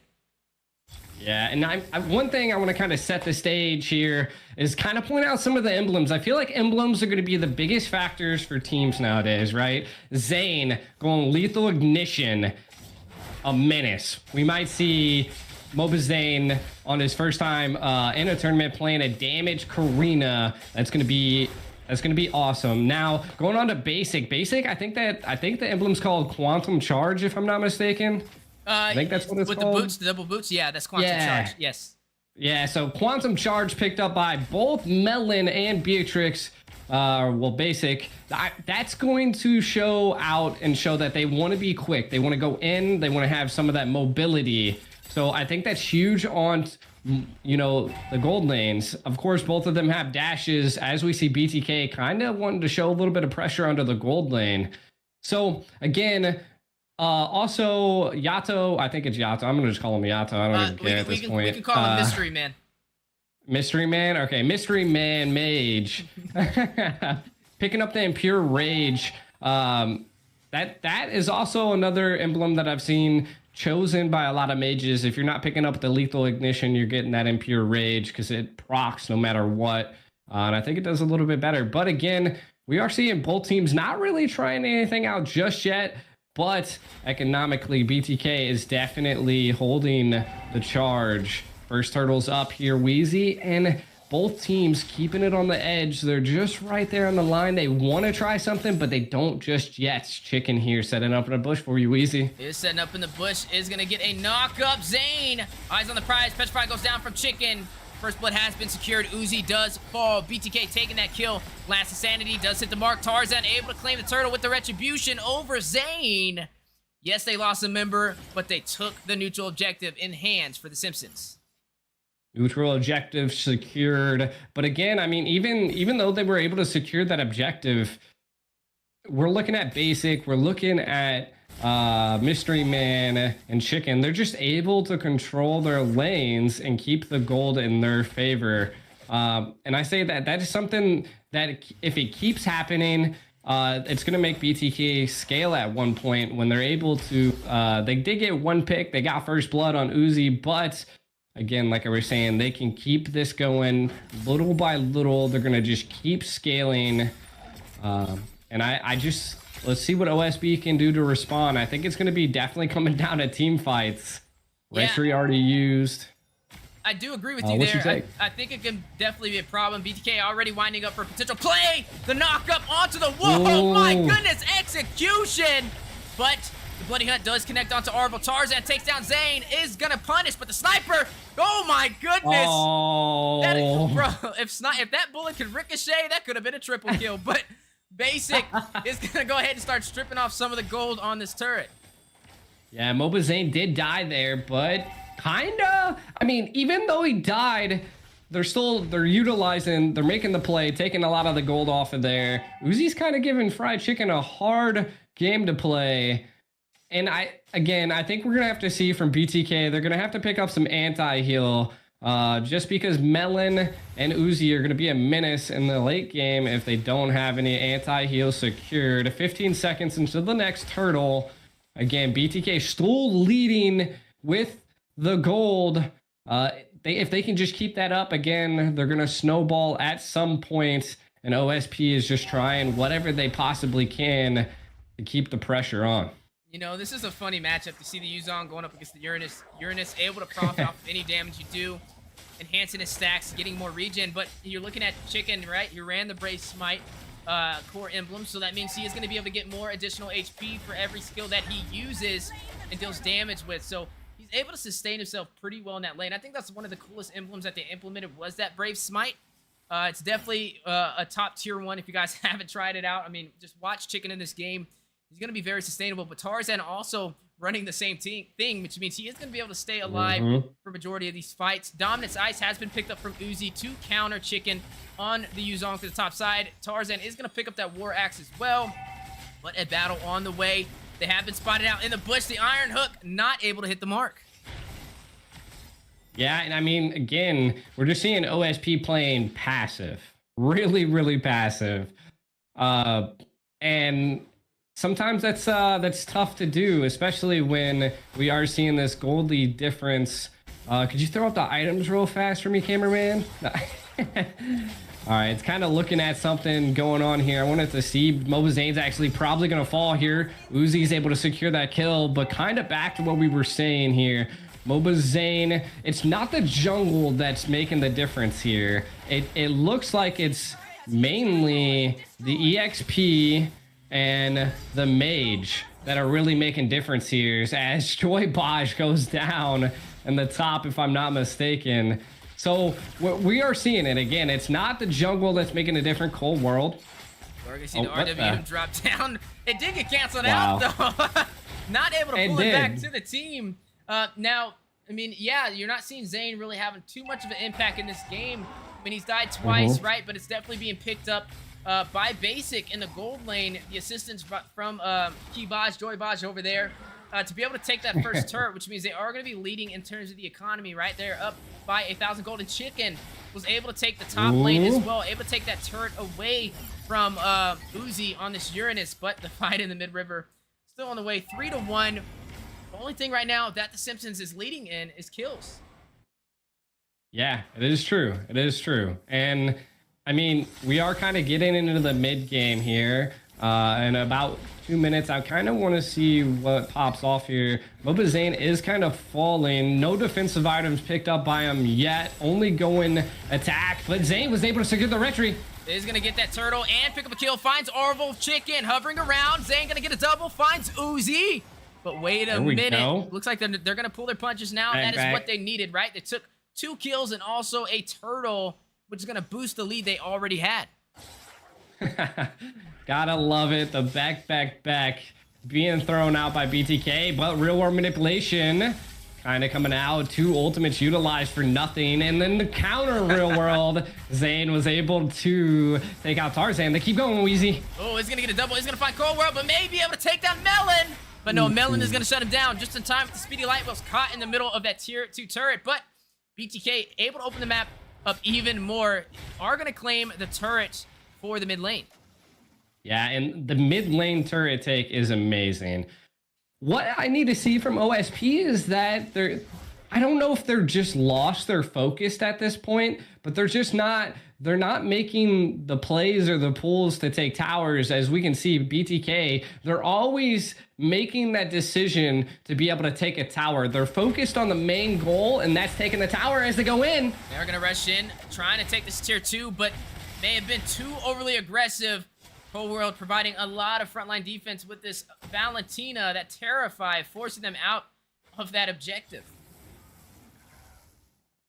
Yeah, and I just want OSP kind of building back off of what I was saying. I need OSP to use something. They're kind of making these little micro mistakes that are playing into BTK's hand here, you know, and I want to see them change that around. Maybe, you know, take a position, get a really good conceal play, but they need to make the decision now because they're a little bit behind. Okay, I think they're setting up for the Lord, maybe not the turret take.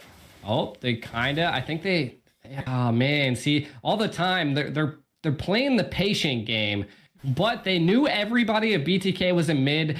They could have took that tower. So all of this time, they're kind of hoping to make a play here. Maybe trying to catch Zane off guard, but Joy Baj being a really good tank coming in to check the bush and plays off. And Immortality has been procced on Arvel, and Namiri's Passion going out from Basic. Now forcing them on the retreat. Zane smells the low HP hit with the Bloody Hunt from Arvel. Basic is going to save Zane's life just in time, though. Tarzan, full HP, has that Faraga armor in full effect as well. is going to go ahead and pull the aggro for this Lord, but he only has Melon on his backside to help him out. You're looking at Zane still at about 50% HP. Mystery Man over there on this Eve, in a great position to possibly drop down a real world manipulation. Does have the zonage control. Yeah. Again, they're kind of waiting for the Lord now, waiting and baiting it here. All of OSP, they don't have the bloody hunt anymore, so maybe stopping Zane from Retrian isn't going to be a factor here. But Tarzan does go in. Last Insanity almost able to take that Lord, but Zane with the Retribution is going to claim it for the Bloodthirsty Kings, and that is going to force the Simpsons out of the Lord pit. With this Lord in play, this is a great chance for Bloodthirsty Kings to open up this map yet even more. Possibly take some of these turrets on the top and bottom side to leave them down to their inhibitors, right? This is not a Luminous Lord. This is just your basic non-enhanced version. So it'll easily be bursted down from the Simpsons. Something that's working in the Simpsons' favor, though, is Melon, right? Even though they're in a little bit of a deficit right now, they're not leading in terms of gold, down by 4,000. Melon has not died yet. He's been slowly getting as much gold as he can. Basic is still triumphing over him with 2,000 more gold, which is definitely a problem. I mean, the Blade of Despair and the Malefic Roar has been built up. He even has a Legion Sword at his disposal, and you're seeing the Golden Staff in the Corrosion side picked up from Melon. He does have 2 of his core items on the way, which means he's going to have a lot of attack speed. He can definitely burst down some of the beefier heroes, such as the Yuzong, such as Joy Bosch. They're caught out of position. Positioning. The set does go in. Amir's passing as well. RWM dropping down from Mystery Man. He's going to pick up a kill. He's going to find Arvel. Cold World with the Furious Dive. No, Chicken is going to get him. Cold World is going to fall. Man, big plays from the Bloodthirsty Kings trying to open up the base for the Simpsons. Now going to crash into the inhibitor on the bottom side. Zane going to crash into Uzi. Is going to assassinate him. Basic is going to take the inhibitor as well. Lord still intact. Now doing damage onto the Lord. BTK all in. Trying to close this out. And they may be able to do a full wipeout almost. And they're able to claim the base crystal. Down goes the Simpsons. And BTK will be moving forward after this game. That was a great execution there, both by Joy Bosch and Chicken. You know, if I gotta say one thing, those players know how to hit their mark. That Black Dragon was insane. It made some key plays there to close up that game and to push it to the inhibitor. They did insane. Basic getting the MVP, but to be honest, I kind of got to give it to Joy Bosch at this point. That Kufra was on point. Kind of looking at some of the damage being done here. Looked like everybody was about equal. Yato was able to do a little bit more damage in there. But the biggest thing is Chicken only had a 20% team fight, which is, you know, interesting. EXPs are always low, but he did have the Black Dragon, and I got to give it up to Uzi to constantly giving him pressure. Again, a great game here. What's your take, Weezy? I agree with you. I mean, I think they executed well. I do think Zane kind of struggled in the beginning, though. He's taking a lot of deaths, but Basic, the new edition, or old new edition, whatever you want to label it, at least for this tournament or invitational, did make the difference in this game, right? In the early phase, even though Zane was falling at a fast rate, Joy Bosch was rotating over to Basic, and they were able to take the turret.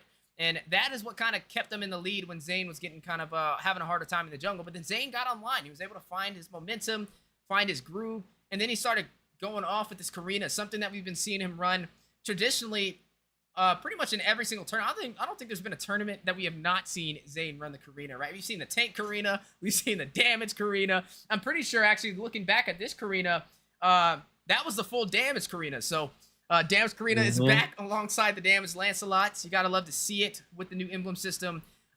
We're seeing heroes kind of revert back to the way they used to be played. So I don't know. I feel like I'm a fan of more of the damage route, right? I want to see an assassin assassinate things. I don't want to see an assassin walk around like he's a Tigreal on the map, soaking up all the damage. It just doesn't feel right? It just feels better when you see Zane chasing after somebody who's 25, 30% HP and then just annihilating them. And that's what we've seen right there for him to be able to turn it back around in his favor. So that is going to be the game won by BTK. Simpsons did lose that one, but this is only group stage, so it's not like they're knocked out right now. Guys, hopefully the audio, I turned everything up a little bit, so I know you guys can hear G, but if it needs to be louder, just definitely shout out and let me know. I'm definitely reading the comments.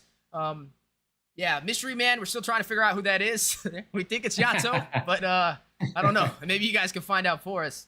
We're going with Yato, though. We're going with Yato, baby. I think it's Yato. What else is We got trying to Ace and see BTK our, next. our next? Yeah, Ace and BTK next. I think that's going to be a good game too. You know, Yeah. I feel like all three of these games that we've watched, OSP was a little, you know, but I think Ace has what it takes. I also thought Bloodhound had what it takes too. So we'll see. We'll see. Again, BTK is just on like a whole nother level. But we have BTK coming up and then Bloodhounds against OSP. So we are seeing OSP again and Bloodhounds again. And then we'll see Bloodhounds go against BTK. So it's going to be a real show here. Ace, really good team. So seeing them actually hold out against Bloodhounds. And then we're also going to be seeing BTK versus Bloodhounds. So I also feel like that is going to be a good game against BTK. So we'll see if some teams can show their cards. And we'll see what turns around here. I think the next match is at, what is it, 8? Are we trying to get these teams in earlier? Or technically, that was supposed to be like 20 minutes ago, yeah? Versus Ace right now. So it's not too long till the next game. It is Yato? Okay, so that is Yato. Okay. We had a feeling. I mean, I don't see them replacing Yato. I mean, he's like, him and Hoon are just up there in terms of the mages for North America. So, yeah, it's definitely going to be interesting. I think another good mage out there is definitely Nicolette, who's definitely one of those top mage players. So, I don't know. We'll see. I mean, I'm not sure. I don't know if we'll did you see Nicolette in the Cyberpunk? I want to say yes. I think Quirky's over there. He can definitely let me know. But I'm pretty sure we did. I think Nicolette was in there. So I'm pretty sure she's still playing. Ace was in there. This is the same roster that they had. I mean, they almost got taken down from Bloodhounds. Like, you saw how strong they were. Bloodhounds is they're getting up there. I think they have a chance to definitely hit top 8 this time around. In ACT, that'd be awesome. Yeah, because I want to see him. I want to see him in there. You know, like they've always done top 96, and they get just close enough, and then they're just not able to get there. Yeah. I think they hit top 16 last time, right? Did they? Maybe they hit top 16. But yeah, it was like that battle for top 8. I think they definitely got knocked out. But I mean, they've been grinding. Oh, they're ready? Oh, we're ready. Okay. Hey, let's not waste any more time. Let's jump straight into it, fellas.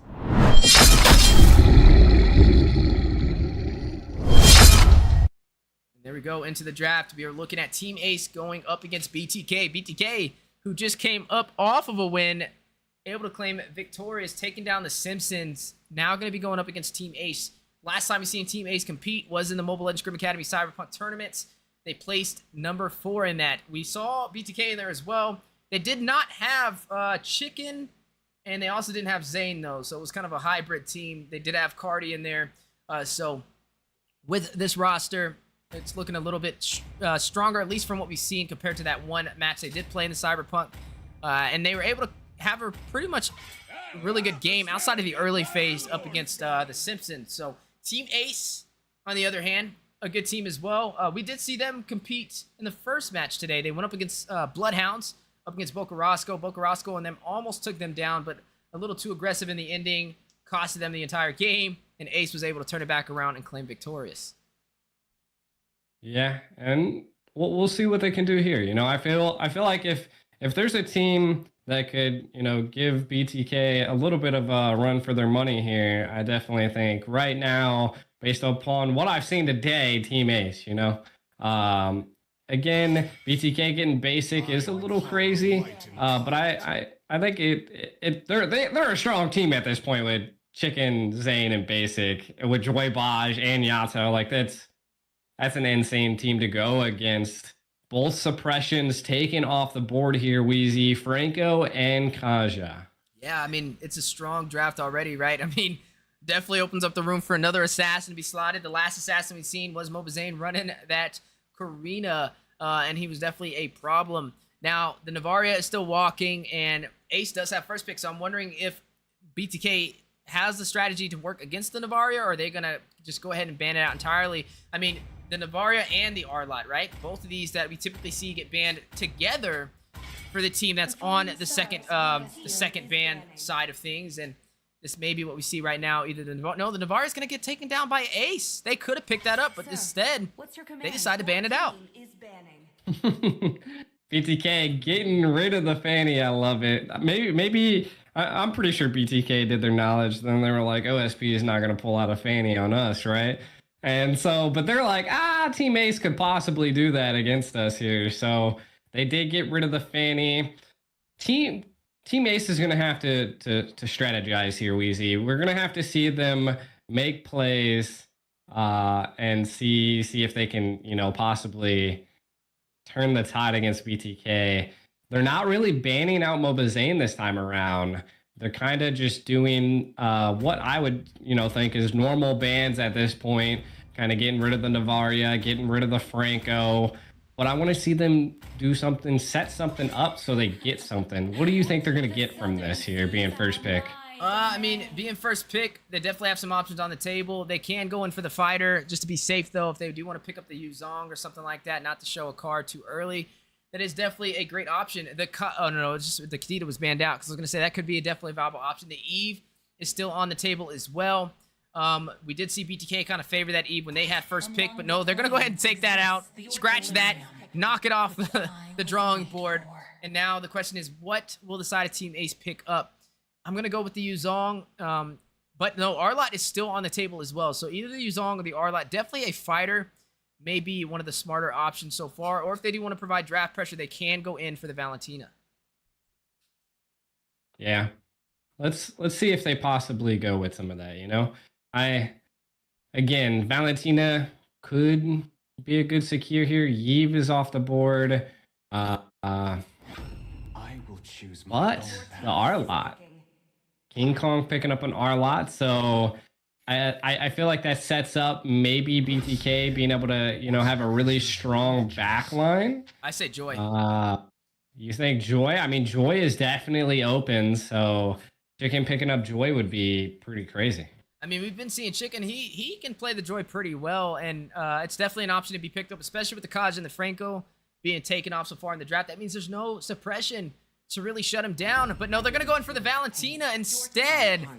Now, Joy is still on the table. I don't see Team Ace picking it up, so maybe that's why they picked up the Valentina, right? If they would have slotted in the Joy right there, okay, it wouldn't have really profited as much because they know there's already an Arlot in the XP lane. So they don't really have to worry about them picking up a Joy unless they're going to run the Joy in the jungle. And I think that would be something that BTK would be okay with. Yeah. That is true. That is true. So, and I mean, anything kind of goes right now with these emblems. You never know what, how creative people can get. I do think that Team Ace is probably going to wait to pick their jungle last. So they go with the Diggy. Maybe Diggy Beatrix combo. I know that's an insane combo, and they pick up the Xavier. Maybe this Valentina is going to have a tough time. Yeah, I mean, you can take the Dawning Light. You can take the Time Journey. Not some of the most preferred ultimates. I mean, I guess the Time Journey, you can... I mean, who are you going to stop? I mean, you got a Time Journey, the Diggy's Time Journey, so I don't really think that's going to be a strong pickup. That's kind of what happens when you pick that Valentina this early. Sometimes teams just draft around it by picking ultimates that you can't really profit too much on. So, yeah, the Esmeralda's not the worst choice. I mean, it provides sustainability. It also has mobility. He does have that Purify, though. I'm interested to see if he's going to switch that over for a sprint or if he's just going to keep that Purify just in case. But that is going to provide mobility and survivability, especially going up against Arlot, which is known to be one of the top XP laners so far for this season. Can definitely be a menace when left unchecked, but he's going to need to profit off of additional CC. So, yes, they have the Xavier to provide that, but maybe it's slotting in something... No, I guess that's what they're gonna roll with. So he's not gonna have too many eye marks to really profit on with their kind of composition so far. Yeah, I mean the Esmeralda definitely I feel like is a semi counter to the the Diggy, the Esmeralda to the Diggy. So just because Diggy normally gives everybody a shield upon ulting, and I think Chicken really wants to utilize that to his advantage. Kool-Aid, we did see Kool-Aid actually dominate in the gold lane last time, so I'm kind of curious on what they want to go with on Team Ace. Now, BTK banning out the Xborg, that kind of goes to show that Xborg has kind of been a menace. And in North America, that is something we see a lot of is Xborgs. Now, banning out the Beatrix, a little interesting. BTK, it looks like they maybe watched the last game against Bloodhounds because they did ban out the Leslie. And they're just banning out marksmans. I feel like that's going to limit you as well. Maybe we see a Brody pickup here by the Brody god. Yeah. Oh, wait a minute. Basic is going to flip the script, though. Is going to pick up this Harith in the gold lane. That's a lot of magic. That's 4 magic heroes for the side of BTK so far, which means Zane is going to have to pick up something physical or they're not going to have any physical damage. Oh. Uh-oh. Don't you dare pick that new MM. Well, I will say we're not going to get a Karina in this. We're definitely not going to get a Karina because that'd be a full magic 5-man team for BTK. Oh, yo, if they pick up the Alpha instead, they pick up the Brody, which I suspected, and they pick up the Bane. So, MOBA Fred in the house, maybe? It's a smart choice. I think they definitely need the physical damage. Oh, the Roger, maybe anything physical at this point would be okay. I mean, even the Alpha is definitely a strong option. The Lancelot has not been banned out. You could pick that up as well. Yi-Sun Shin has made a comeback. He could pull that off here if he really wanted to.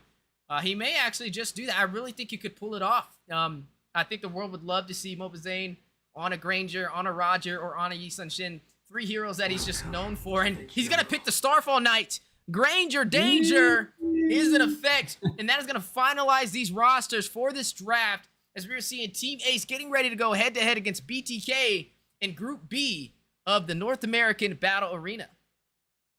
Yeah, that is crazy. BTK is looking a little thin. Might be able to get peeled, but we'll see. I mean, again, this is Zane on a Granger. This is Mobile Wolf on that Bane, which we've seen was really good. Let's see what possibly falls through here. Easy as we go into the best of 1 against Team Ace and BTK. Yeah, I mean, I like seeing the Granger here. I think it's okay. Not too many people are going to be able to get back to him to deal damage. That's one of the things that Granger has a problem with. When you have more of a frontline diving composition, he has a hard time closing into the neutral objectives. But as GD Aiko said, we're about to watch both these teams going head-to-head in this best of 1 North American Battle Arena qualifiers. And this is Group B. This is BTK match 3 going up against Team Ace. Both of these teams already playing 1 game so far today and able to claim victorious. So they're undefeated so far. Yeah. Now, kind of setting the stage as I like to do here. What we need to see from Team Ace is it's definitely they're gonna want to go into the late game here at this point. That's when Bane starts showing off. And again, this Xavier's kind of overextending. He wanted to get the peel here, but they are pushing him back. I want to the gold lane here. Brody being a really great counter against the Harith here, being able to stay far away and poke a lot. So I feel like Basic's always going to be on the back end here, and he's going to have to watch out for that. But we see Joybaj, showing a little bit of pressure in mid. Basic still kind of going in for it, but Kool-Aid, being a good gold lane, knows how to play it. Chicken's kind of controlling the lane against Arlot up there. As we see something go down, I think we might see a play here by Keyboy. He's going to rush in. Serious damage, the first time pulling it back. Maybe able to get the kill. Kool-Aid is going to draw first blood away from BTK. They are going to find Joybaj. Joybaj did go down. And I mean, that was a good wait and bait by Team Ace here. They know they have to wait. I do feel like they need to help King Kong on the top lane because Fried Chicken is definitely bullying him. And that's just going to make this go into the later game. I love it when they just stand there and look you in the eyes and like, yep, you're not getting your lane, and that is what Chicken is doing here. First turtle is up, Wheezy. Which team do you think is going to take this neutral objective? Well, looking at the map so far, both teams racing for that level 4. Fried Chicken may have overextended. King Kong is going to take him down with the assistance of Sky. 2 kills so far, untraded in favor for Team Ace, which means they may be able to claim this objective. Zane not even worried about it, knows he's running the marksman jungle, not even going to attempt to take this turtle. Yeah, but they're responding great, right? So they know they can't get turtle. Maybe they'll put some pressure on Kool-Aid because they know that Basic's gonna have a hard time, and they're putting Kool-Aid on the defense here. As we see, they're already taking gold off of this tower. Keyboy coming in, does set. The Tyrant's Rage just come out. And the Detonata from Zane. They need to take down Kool-Aid. Not able to find the kill, though. He does get out. Miles in there just in time for the save. So they weren't able to trade. If they were able to pick up a kill on the marksman, it would have worked in their favor, but not able to take down Kool-Aid. Definitely a huge advantage for the side of Team Ace. It's a good advantage, a good anticipation by Kool-Aid there, you know, staying far back, was able to escape there, but the Detonata by Zane, the bullets did go wide, but there's a lot of diggy bombs here in this bush here. They are anticipating something. My God. Call him a bomber, but Diggy in a little bit of trouble. Deadly's catch does go out. I mean, there's a lot of traps across the map. Just look, there's red everywhere. But yeah, you got to watch out. Diggy can definitely burst you down with those bombs if you're not careful. I mean, looking at the core emblem so far, he went in for the Impure Rage. So he's intending to deal some damage with this Diggy. Yeah, I mean, a damage Diggy is definitely kind of what they want to go for. Does have that Impure Rage. Kind of looking at back and forth here. Wolf versus Zane. Zane's definitely out jungling him at this point. Gold lanes are even. That's actually crazy since the Brody was doing better in the early stages. So really the only thing that's keeping BTK together here is, I mean, nothing really. They're about neck to neck at this point. Brody picking up the blade. Pep there, that's going to be strong in the early. Strong in the early, has the killing spree, has the burst power, but BTK is on the hunt for the next neutral objective.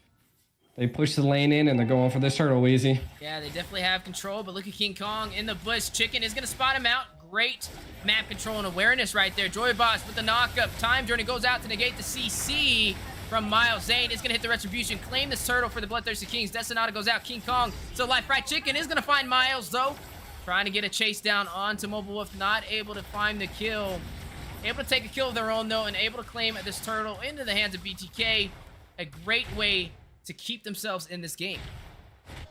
Definitely. And I just don't... I'm kind of confused. I'm guessing it's just because we haven't really seen a Diggy doesn't have too much of a capability. Sky goes down by Yato.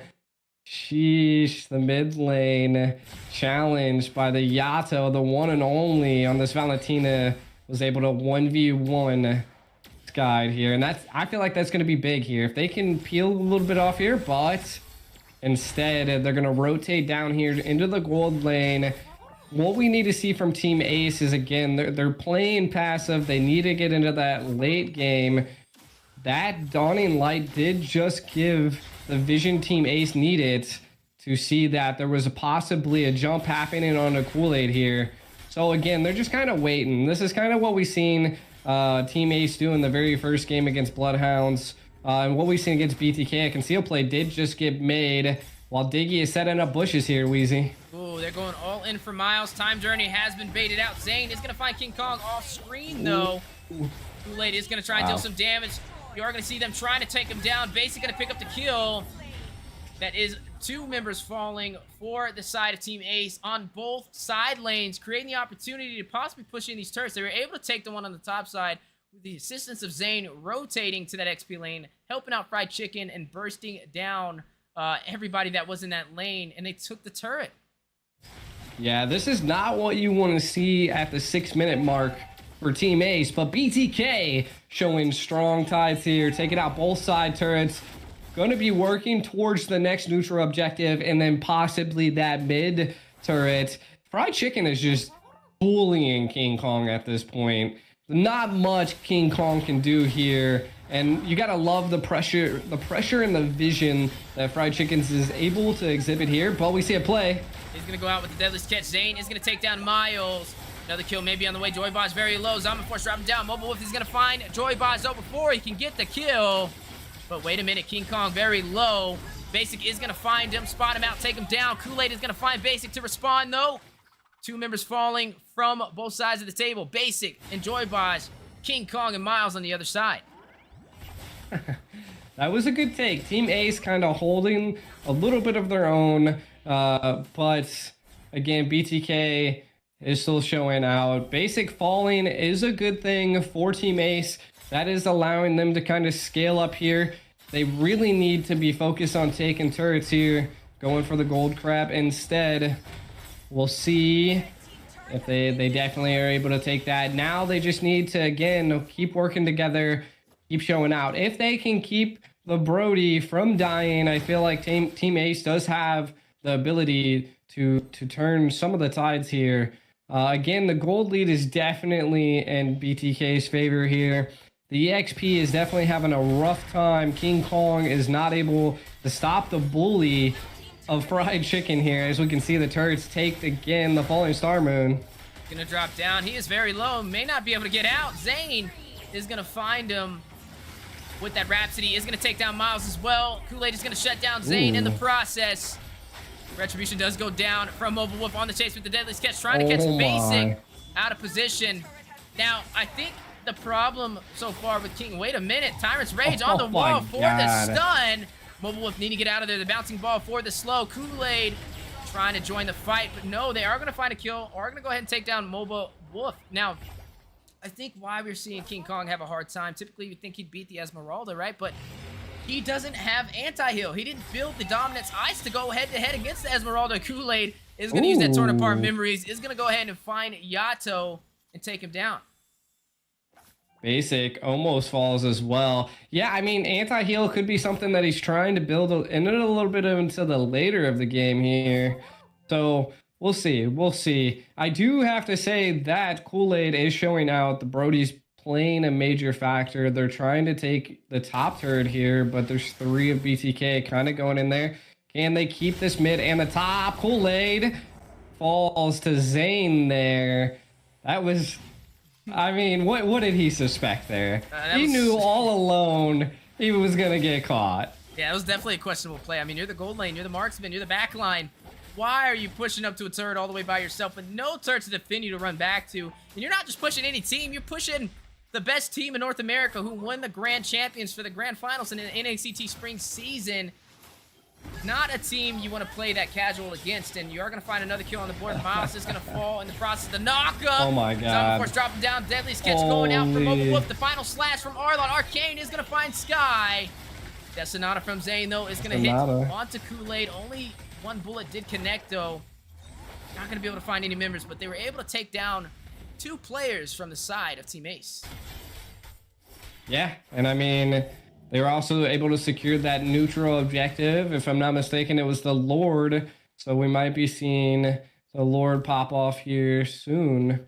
As minions are being led down into this bottom turret. Fried Chicken playing the patient game. Maybe diving. Gonna dive into the back. He's just gonna give a lot of pressure. Dude, he's just...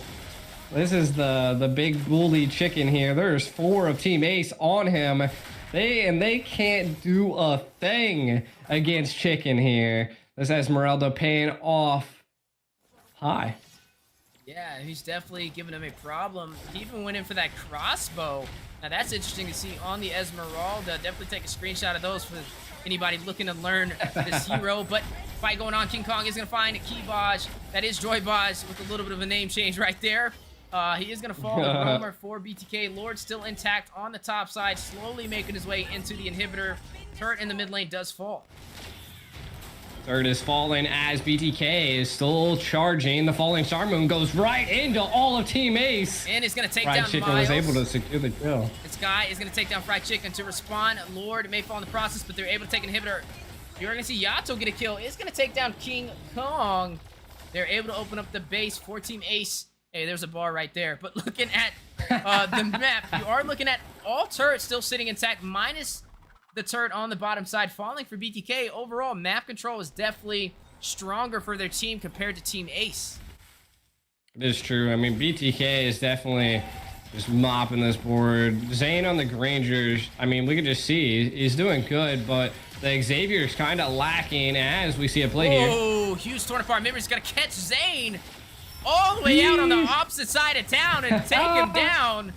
You are going to see Basic trying to get some wave management, though. With Zane falling, I think they're going to pull their punches, regroup. Same thing for the side of Team Ace, right? Their backs are against the wall right now. They're only holding on to 2 inhibitor turrets. Only holding on, but that take on Zane was a great spot for them to breathe. Now they have a little bit of breathing room. They need to make a play with this. They need to catch. I mean, really, they just needed to catch Zane, but now Yato needs to fall as well, as we see BTK doing great sets there. Now, I think one of the most interesting things is you realize Brody, Kool-Aid, now has more gold than Basic. Does. Ooh. Huge play on the way. Plays taken down. Out. Yeah, man, you can definitely tell both of them playing very passive, waiting for somebody to engage, use that utility, waste it, and then counterplay. Yeah, I mean, they utilized a lot of ultimates there. They really don't have too much of an engage here to be able to compete against this Lord Chicken. Diving into the backline here, Wheezy. Can they keep it? Zane is going to find Miles. You're going to see the Divine Glaive picked up from Yato as well. Zane's going to take down King Kong for the double kill. Yato going to find Kool-Aid, Sky, and Wolf trying to get back to the base. Falling Star Moon from Chicken to close the distance is going to find Sky. Mobile Wolf by himself against the full team of BTK. And that is all she wrote. Is they're going to pick up a kill. Chicken going to take the last member of Team Ace. And BTK going to claim the base crystal and take them down. Victory! Wow. I mean, just the split decision in that game right there was insane.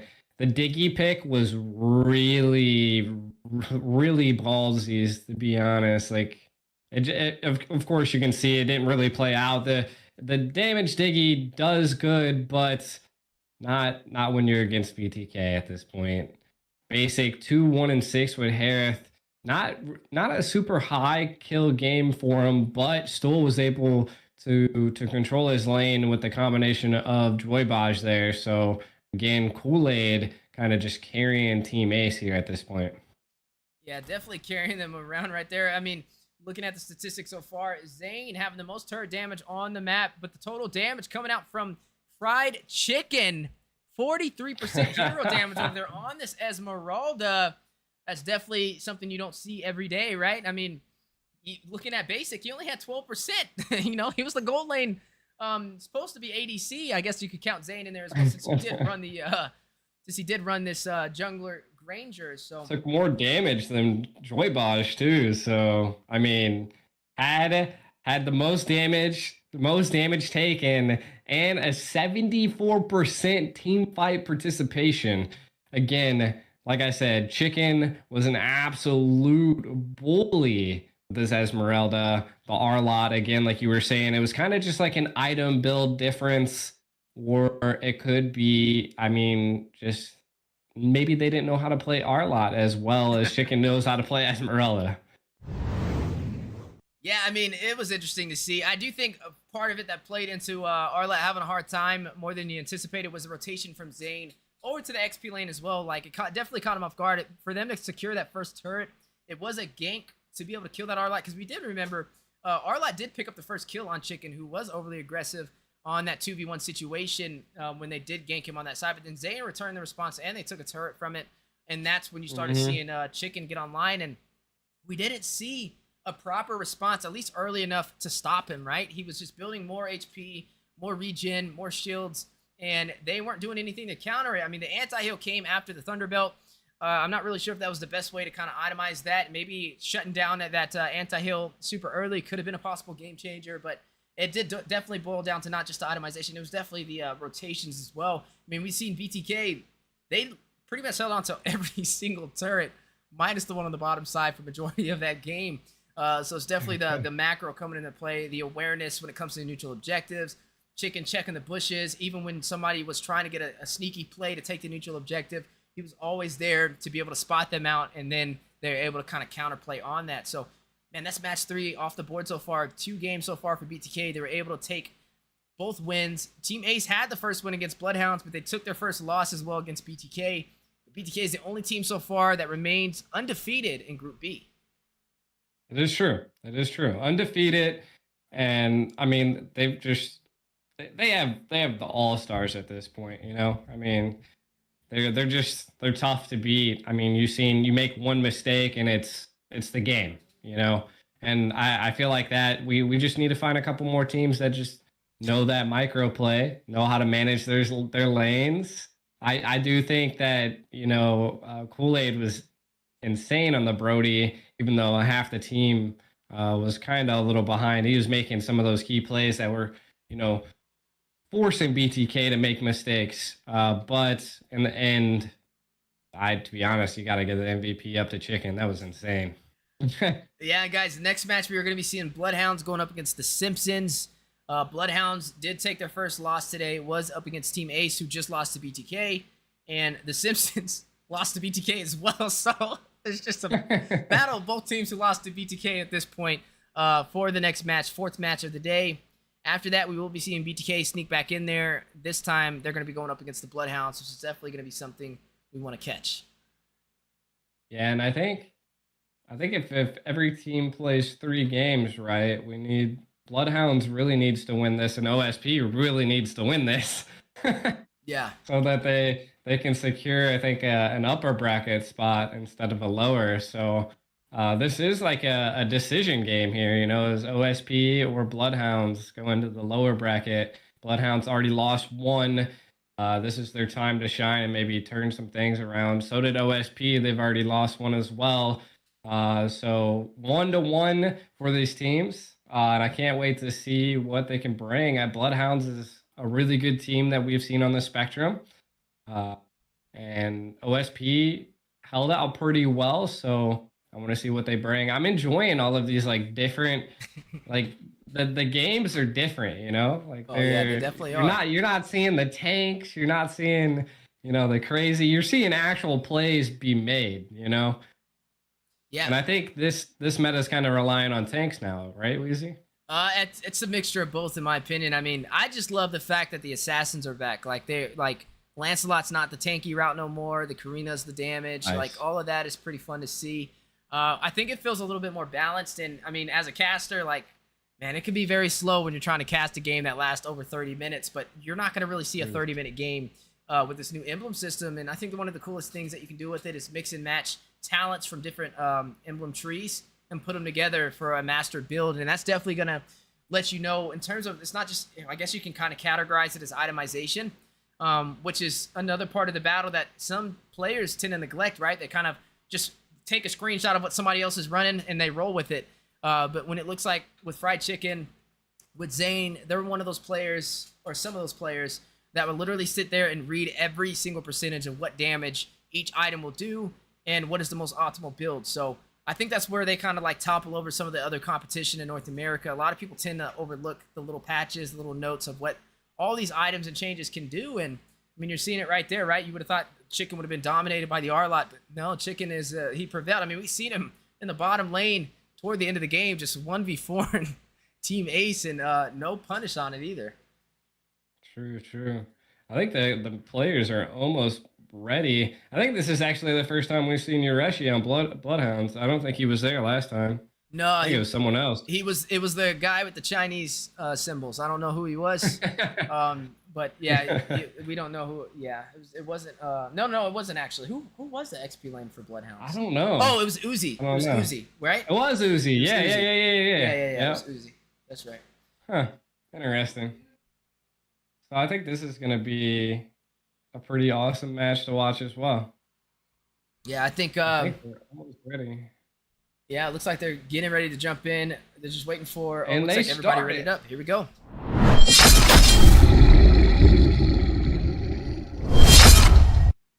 All right, so All right. it's going to be a fun one, right? Simpsons on the blue side, Bloodhounds on the red. Yeah, I mean, at this point, I think it's gonna be a fair game. What I need to see from OSP is probably banning out the Navaria. You probably don't want to let Boko Roscoe get that. And from OSP, I think they can kind of pull out anything, you know. Tarzan used to be, if I'm not mistaken, was Guapsi back in the day. Sorry, I got a hiccups there. Excuse me. So they have a good jungle. Arvel, great. I think used to be the EXP, if I'm not mistaken. Is it their tank now? And then Melon's gold, Cold World, mid. Oh, what happened to? Hold on here. Okay, Uzi. I think we're mistaken. Because how is Uzi right there? But he was on Bloodhounds last time. Oh, maybe it wasn't Uzi on Bloodhounds. Wait. I don't know. Maybe we're wrong. I'd have to rewind it and see. I was like, hold up here. I'm like, deja vu's hitting me. I'm like, last time the Simpsons had Melon, Tarzan, Arville, Cold World, and Uzi. They did it. Yeah. That was on the Simpsons. Huh. Yeah. Interesting. Well, hey, it happens. So they didn't swap anybody. But Yureshi. Oh, I don't think they swapped anybody. I don't know. My mind's going crazy right now with all these teams and all these changes. It's like you see a super team and then they rotate one player around to another team. And welcome to North America, everybody. Welcome to North America is right. Nah, well, we'll see. We'll see. They're getting rid of the Joy. Our lot's still open. Not sure if they'll pull out on our lot, but could be a possibility here. Uranus is still on the field. Both suppressions are still available. So Kaja, Franco, still great possibilities. Could be first picked. Bloodhounds kind of taking their time and thinking here, Weezy. Yeah, I mean, our lot is still on the table as well. I mean, BTK didn't pick the R lot. They let it walk, and they punished with an Esmeralda. So I'm not really sure if Bloodhounds and Simpsons were watching that game, maybe they let the R-Lot walk and have a similar strategy. They're going to go ahead and take out this Eve. Not the worst decision, right? It can definitely be a problem when left unchecked. I mean, Eve has definitely been one of the most prioritized mages alongside that Valentina. But speaking of prioritized mages, the Navaria is still on the table for grabs. Will Bloodhounds take it out? You know, Boca Roscoe kind of favors running that mage for their team. It is true. Navaria, but I mean, OSP could possibly swap that around and maybe go with the Navaria. So that's kind of like a gamble if Bloodhounds doesn't ban Navaria here. Does OSP take that chance to take Navaria first and then Bloodhounds respond to that? I mean, and again, this could be a bait for them to take Navaria, but we are seeing that they've banned out of Valentina, banned out of Yves. So are they just going to keep targeting mages at this point?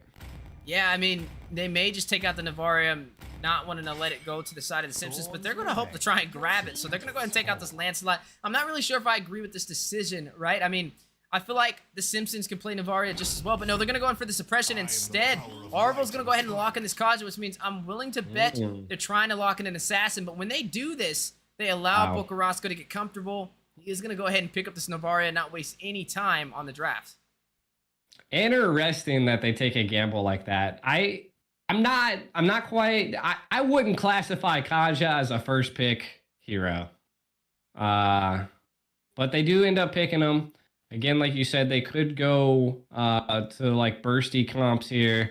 Bloodhounds, again, I do like that Bloodhounds is kind of taking their time. Do they take the Navaria?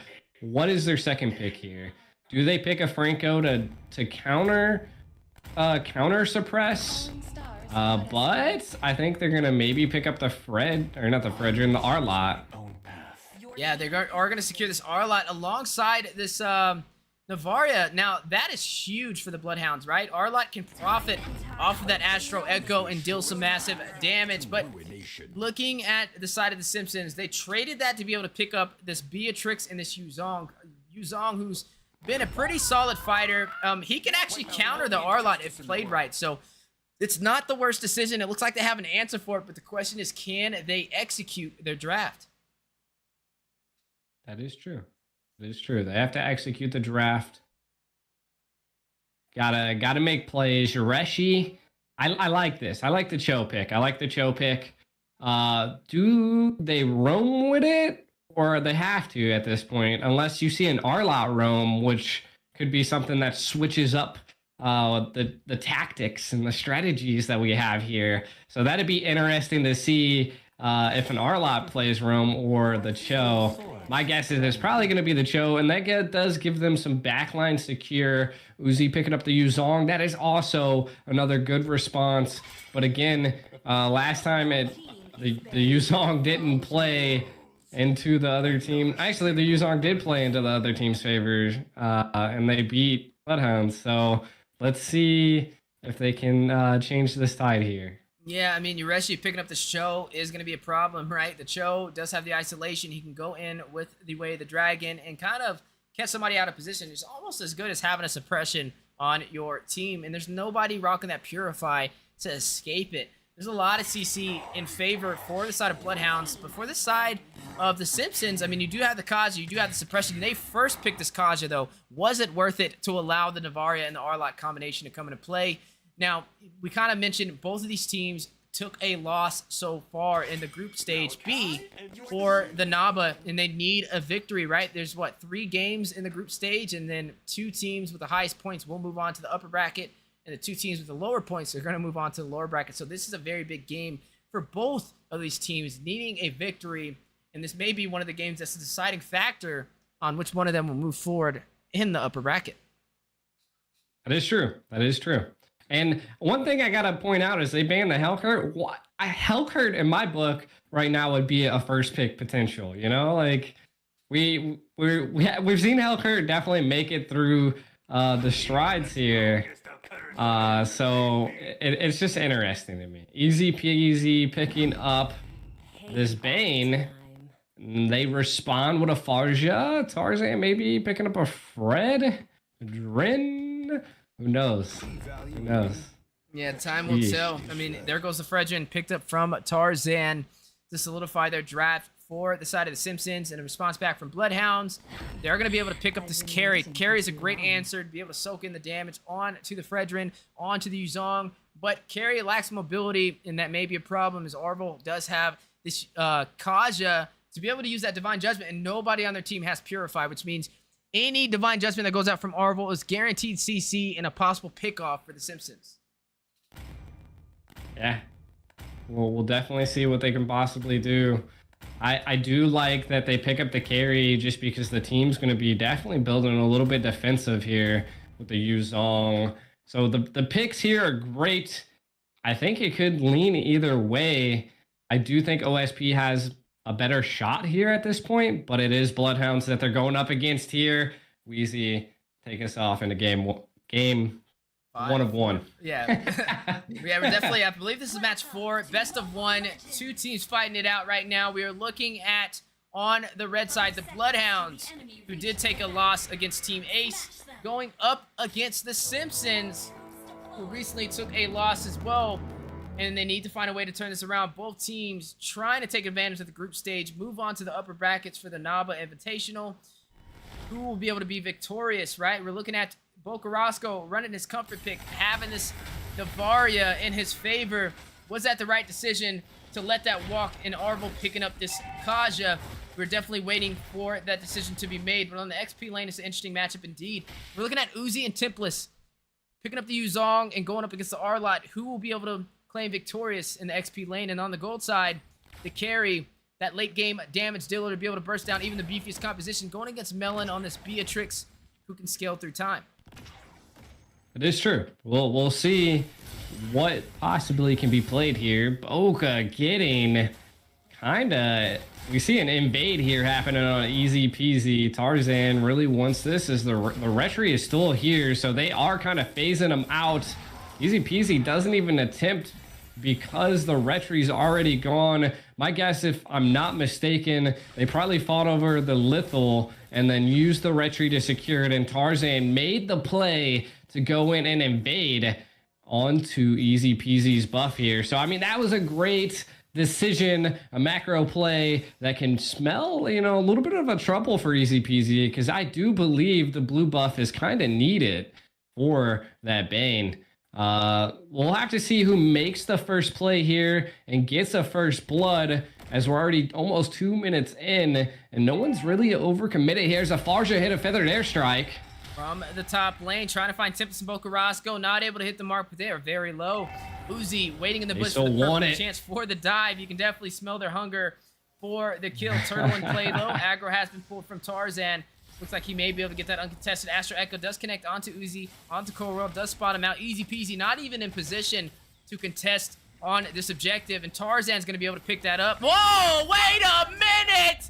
Boca Roscoe, the American sniper, this is why you don't let him pick up that Navaria, steals the turtle away from the Simpsons.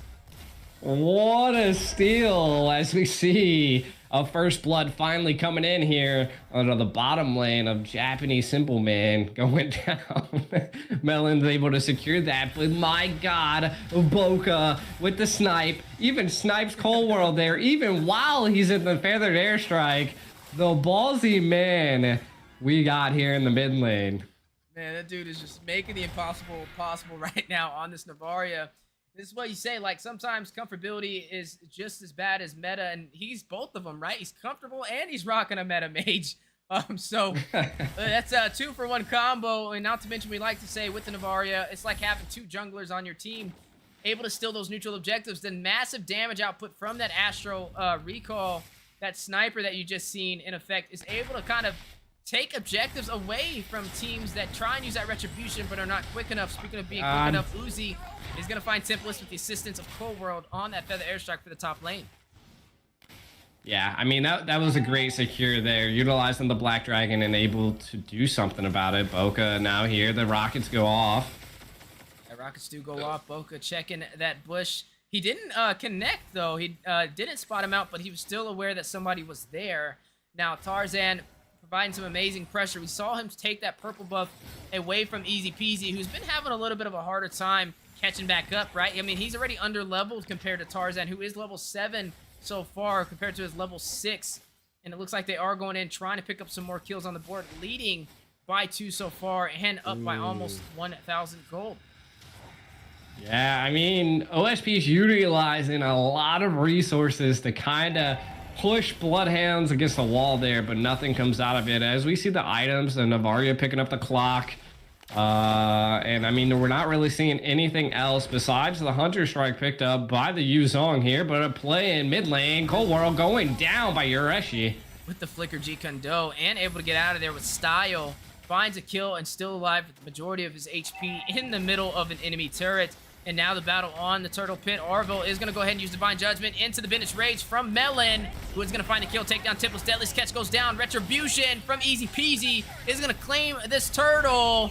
Tarzan is going to respond back from taking him down. Melon finds the kill as well. 2 members falling, 3 members off the board for the red side for Bloodhounds. Right now you're seeing Simpsons having a great game, taking that neutral objective and also, or not losing the neutral objective, but still opening up the map in their favor. Yeah, I mean, we got to point out that the economic lead by the Simpsons, I mean, they're just controlling their lanes. They're doing, they're playing really well. I mean, Melon 3-0-1 right now, just kind of being a menace in the lane. That rocket launcher is just paying off, but we can't give up on Bloodhounds just yet. I feel like they could possibly change something around here. Maybe Yureshi on this show was a little bit of a trouble here. We normally see Yureshi in EXP lane and not in the side, as Uzi does fall against a 1v2 down here. Yeah, and on the opposite side, you are going to see Melon picking up a kill. Is going to find Carry. Is going to burst him down for the Bloodhounds. Finds their backline ADC. And look at the sniper from Boca Roscoe. Man, that aim is just on point today. Not missing the mark, but it's not enough. They've only claimed 2 kills so far, 6 minutes in. You're looking at the side of the Simpsons. They have 3 times the amount of kills so far. And they're also taking all of these turrets. All the turrets, first turrets, have been dropped down for each lane from Bloodhounds. Yeah, exactly. And I mean, we can see OSP really wants it. This feathered airstrike is coming off at all times. And the flicker play with the way of the dragon. You're actually setting up Arvel. He is going to take him down as well. Uzi with the black dragon on the chase. May drop down with the petrify. Does connect onto the backline. Finds Carry and finds the kill. Uzi, the menace. But Yureshi is going to shut him down after finding the marksman, but he was able to get a kill, but wasn't worth it as you are slowly starting to see the map open up even more for the side of the Simpsons. Bloodhounds, even though they're able to take some of these neutral objectives, they're not really able to make a dent inside of the map or inside of any of the turrets for the Simpsons. That is true, and I mean that is what the. Oh my God! What a snipe! Poca once again getting a snipe, but they're gonna possibly go for this neutral objective. At this point, I would possibly say that maybe securing a turret might be more beneficial, but they're gonna continue to fight over this neutral objective, the turtle, and they don't know what they really want here. But Yureshi is gonna possibly go in, providing some great frontline presence. Tarzan is going to claim the turtle for the Simpsons. The concealed play has been called out from Arvel on the chase. Ringo Order connecting onto Yureshi, but nobody out there to be able to deal any more damage. They're able to claim yet another objective, but on the top side, it was traded as Templess is going to claim the turret. There we go. That's what we needed to see by Bloodhounds. They're able to secure some turrets, but a Black Dragon coming out. And the Divine Judgment onto Yureshi, and wow, not able to find the kill. 2 huge utilities burnt out for the side of the Simpsons. This is where the Bloodhounds needs to punish, right? They don't have the Divine Judgment. They don't have the Black Dragon. You need to take this fight, but they're going to play passive still, which means they're going to be able to get these ultimates back in their hands and be able to have another chance to possibly shut them down. Yeah, I mean, they're making cool plays. I love that they did take a turret on that go. And now, I mean, they're just trying to hold out. I mean, we'll see. Yureshi hasn't really made a play that could catch Melon, and I feel like that's what they really need to do here. Melon picking up the BOD and Malefic Roar, 2 great weapons, and they don't have no physical defense on Bloodhounds. We see a conceal play on Temp. Is going to go out. Templess very close to that Divine Judgment. Does catch him. Petrify as well from Uzi. Is going to find the kill with the Furious Dive. That's one member falling. The XP lane for the side of Bloodhounds, and the tier 2 turret is going to fall. Melon going to pick it up for the Simpsons. Yeah, I mean, that was a great play. I mean, they got to pick, and now this is the time that they're able to show even more pressure. Templess will be back for the Lord battle, but OSP's not going to stop pressuring. Oh, Yureshi almost found Melon, but he wasn't able to here. Wheezy is going to be punished. Immortality has been proc. Deadly Sketch going out. Melon going to find Yureshi. Unstoppable. And looks like they are going to now put in some pressure for the tier 2 turret for the mid lane. Venice Rage dropping down. Final slash from Templess. Trying to save this turret. But can he do it? Minions do fall, but so does Templess. Yureshi picking up the kill. Oka trying to get the snipe at Arvel. Hey, that's what they say. Like when you ask your friend, would you take a bullet for me? That is what Arvel just did for his team member right there. Able to take that Astral Recall away from Boca Roscoe. Yeah, Tarzan kind of baiting it here. Easy Peasy really wants to take this Lord, but he's kind of just holding and baiting until his team can get in to have a little bit of sets. Easy Peasy just knows that he can't go in. All ults are ready for both teams besides the Black Dragon by Uzi. The Lord did get reset it, and the bottom tower falls to minions, so it's looking like a little bit of a win from Bloodhounds here. If they can get the retry off, Wheezy, I think something might go down. Yeah, something's definitely about to go down in town. Black Dragon dropping down. Melon gonna find Easy Peasy. Tarzan securing this Lord for the Simpsons. Melon with the double kill is gonna go ahead and find Easy Peasy and Templess side by side. Everything for the side of the Simpsons lining up. You're looking at Bloodhounds at a deficit right now. A Lord making his way in the mid lane. Not a luminous one though, so to be easily bursted down. This may be the chance though for the side of the Simpsons to claim an inhibitor turret. It is, and you know, this Karina, or not Karina, the carry is not paying off here. And they're just having a hard time. The Lord is clashing and smacking away at this turret. They might be able to utilize this to crack in. Feathered Airstrike goes off, and they do crack into the base here. Lord falls, but super minions are gonna follow. And they use this to get another turret. I loved how they held out. And like, watch, now they're gonna utilize this time. Super minions are coming in. They're gonna collapse on this top turret. Can Bloodhounds stop this? Yeah, I mean, that's the $1,000,000 question right now, right? How will Bloodhounds defend? I mean, they are losing pretty much in any way they can right now. I mean, it's already almost a 10,000 gold lead, but there goes away the Dragon. Huge setup from Yoreshi. Coldworld very low. Melon going to take down easy peasy. Carry going to find a kill, find the marksman. Coldworld is going to fall in that process. A 2-for-1 trade. Yoreshi and easy peasy off the board for Coldworld. Numbers are in the favor for the Simpsons to possibly close this out. They do have Melon. They have minions in the mid lane, which will be bursted down. But they're going to shift their focus to the inhibitor on the top side. Bokarosco trying to snipe them down. But down goes all inhibitor turrets, leaving only the base Crystal and 3 members of Bloodhounds to defend. That was kind of a rough play by Bloodhounds there, you know? Like, they really are trying to catch Melon. Melon is 9-0-3, scaling so high. The highest level person on the team, by the way, before the jungle. So Melon needs to be shut down for Bloodhounds to even think about a comeback here. And I mean, they're gonna probably wait for this next Lord, but I don't know. I mean, the gold lead is almost 10K at this point, and that's rough for Bloodhounds. They need to play safe for the next 8 minutes. Yeah, they definitely have to play a little passive right now. I mean, 13 minutes in, this is the thing with the new emblem system is games usually end around this time, right? That 13 to 15 minute mark. And right now, this is looking like the stage has been set for the Simpsons to possibly close this out. Bloodhounds does realize they are on the back end, though. They need this victory to be able to possibly move up to the upper bracket for the group stage of the Naba, as they need this victory. So you can definitely tell the hunger. They're starting to play a little bit more passive, but easy peasy. Bam, went into the wrong side, into the wrong lane, quickly bursted down by the 3-man team of the Simpsons, and he is the jungler, which means they don't have retribution. Oh, man. This is a rough game for Bloodhounds at this point. I don't know if it's maybe because Yoreshi came in, that maybe the synergy's off. Oka's just kind of not hitting hard enough with this at this while the late game's coming in. You know, the Navaria's just kind of falling off. There's not too many people that they can catch.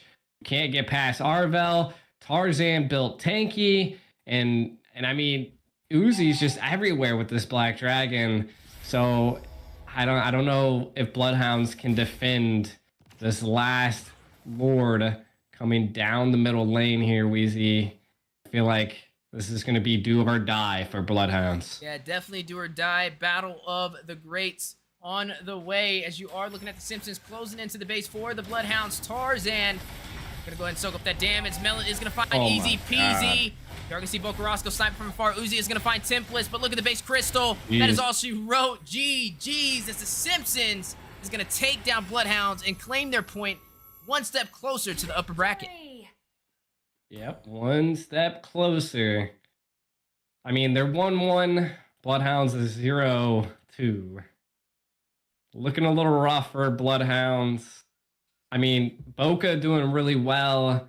It was just kind of the golden lane that was having a problem here. I mean, Melon, 11-0-4. What are you going to do?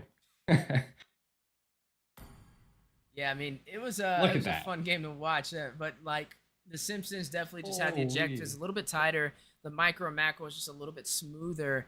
You did make that that remark about Yoreshi stepping in there last minute, the new addition to the Bloodhounds, at least for the Naba Invitational. And was that the thing that kind of threw off their synergy from what we last seen when they were going up against Team Ace? Because even in Team Ace, they took a loss, right? They almost closed it out, but at the last minute, they fell a little short, and Team Ace was able to claim that win. And so that means so far, out of all 3 games that can be played for the Group Stage B, 2 of them have been lost for Bloodhounds right now, which means I think it's safe to say, I believe if they only have 3 games, that means they're going to the lower bracket.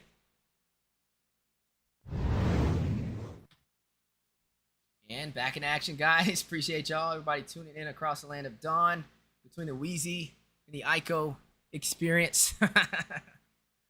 Yeah, that was good. So next up, guys, we have Bloodhounds and BTK. They're going to be going up head-to-head. I was inviting everybody at BTK. They were like spamming me for invites.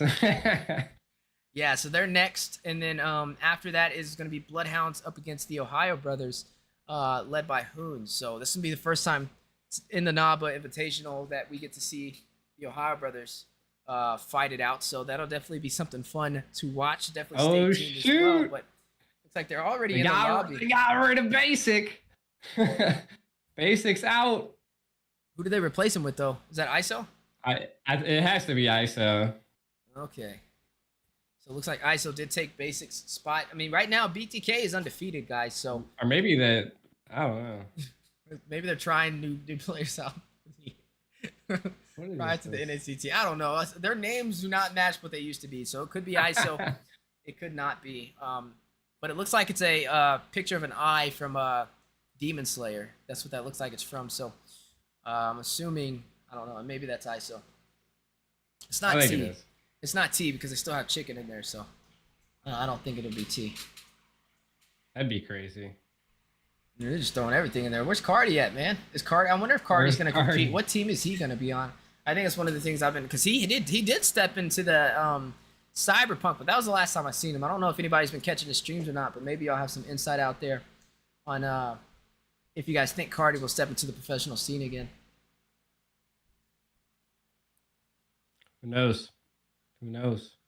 I talked to Cardi personally. I was just chilling out in the BTK chat, and he like popped in, and he was just saying what's up and everything. And I think he's just like kind of going through some like life things and changing and stuff like that. And hopefully, for the best. It seemed like he was doing some good stuff. So we'll see. I think it is ISO, especially since they they swapped. All right, looks like we're jumping into streamed by Nami, right? Nami is streaming Group A for anybody that wants to watch Group A, I believe. But we're going to jump into it, guys, not waste any more time. The next match is on the way. We are looking at Game 5 today. This is going to be Bloodhounds up against T. BTK. That is T? Apparently that is T. Oh, okay. So they're just having fun then right now. They're just letting everybody get a little piece of the cake. Okay. BTK. All right. You just dissing Bloodhounds like that. No. Yeah, I mean, full BTK. Who's going to be the gold lane? Is it going to be Zane? I don't know.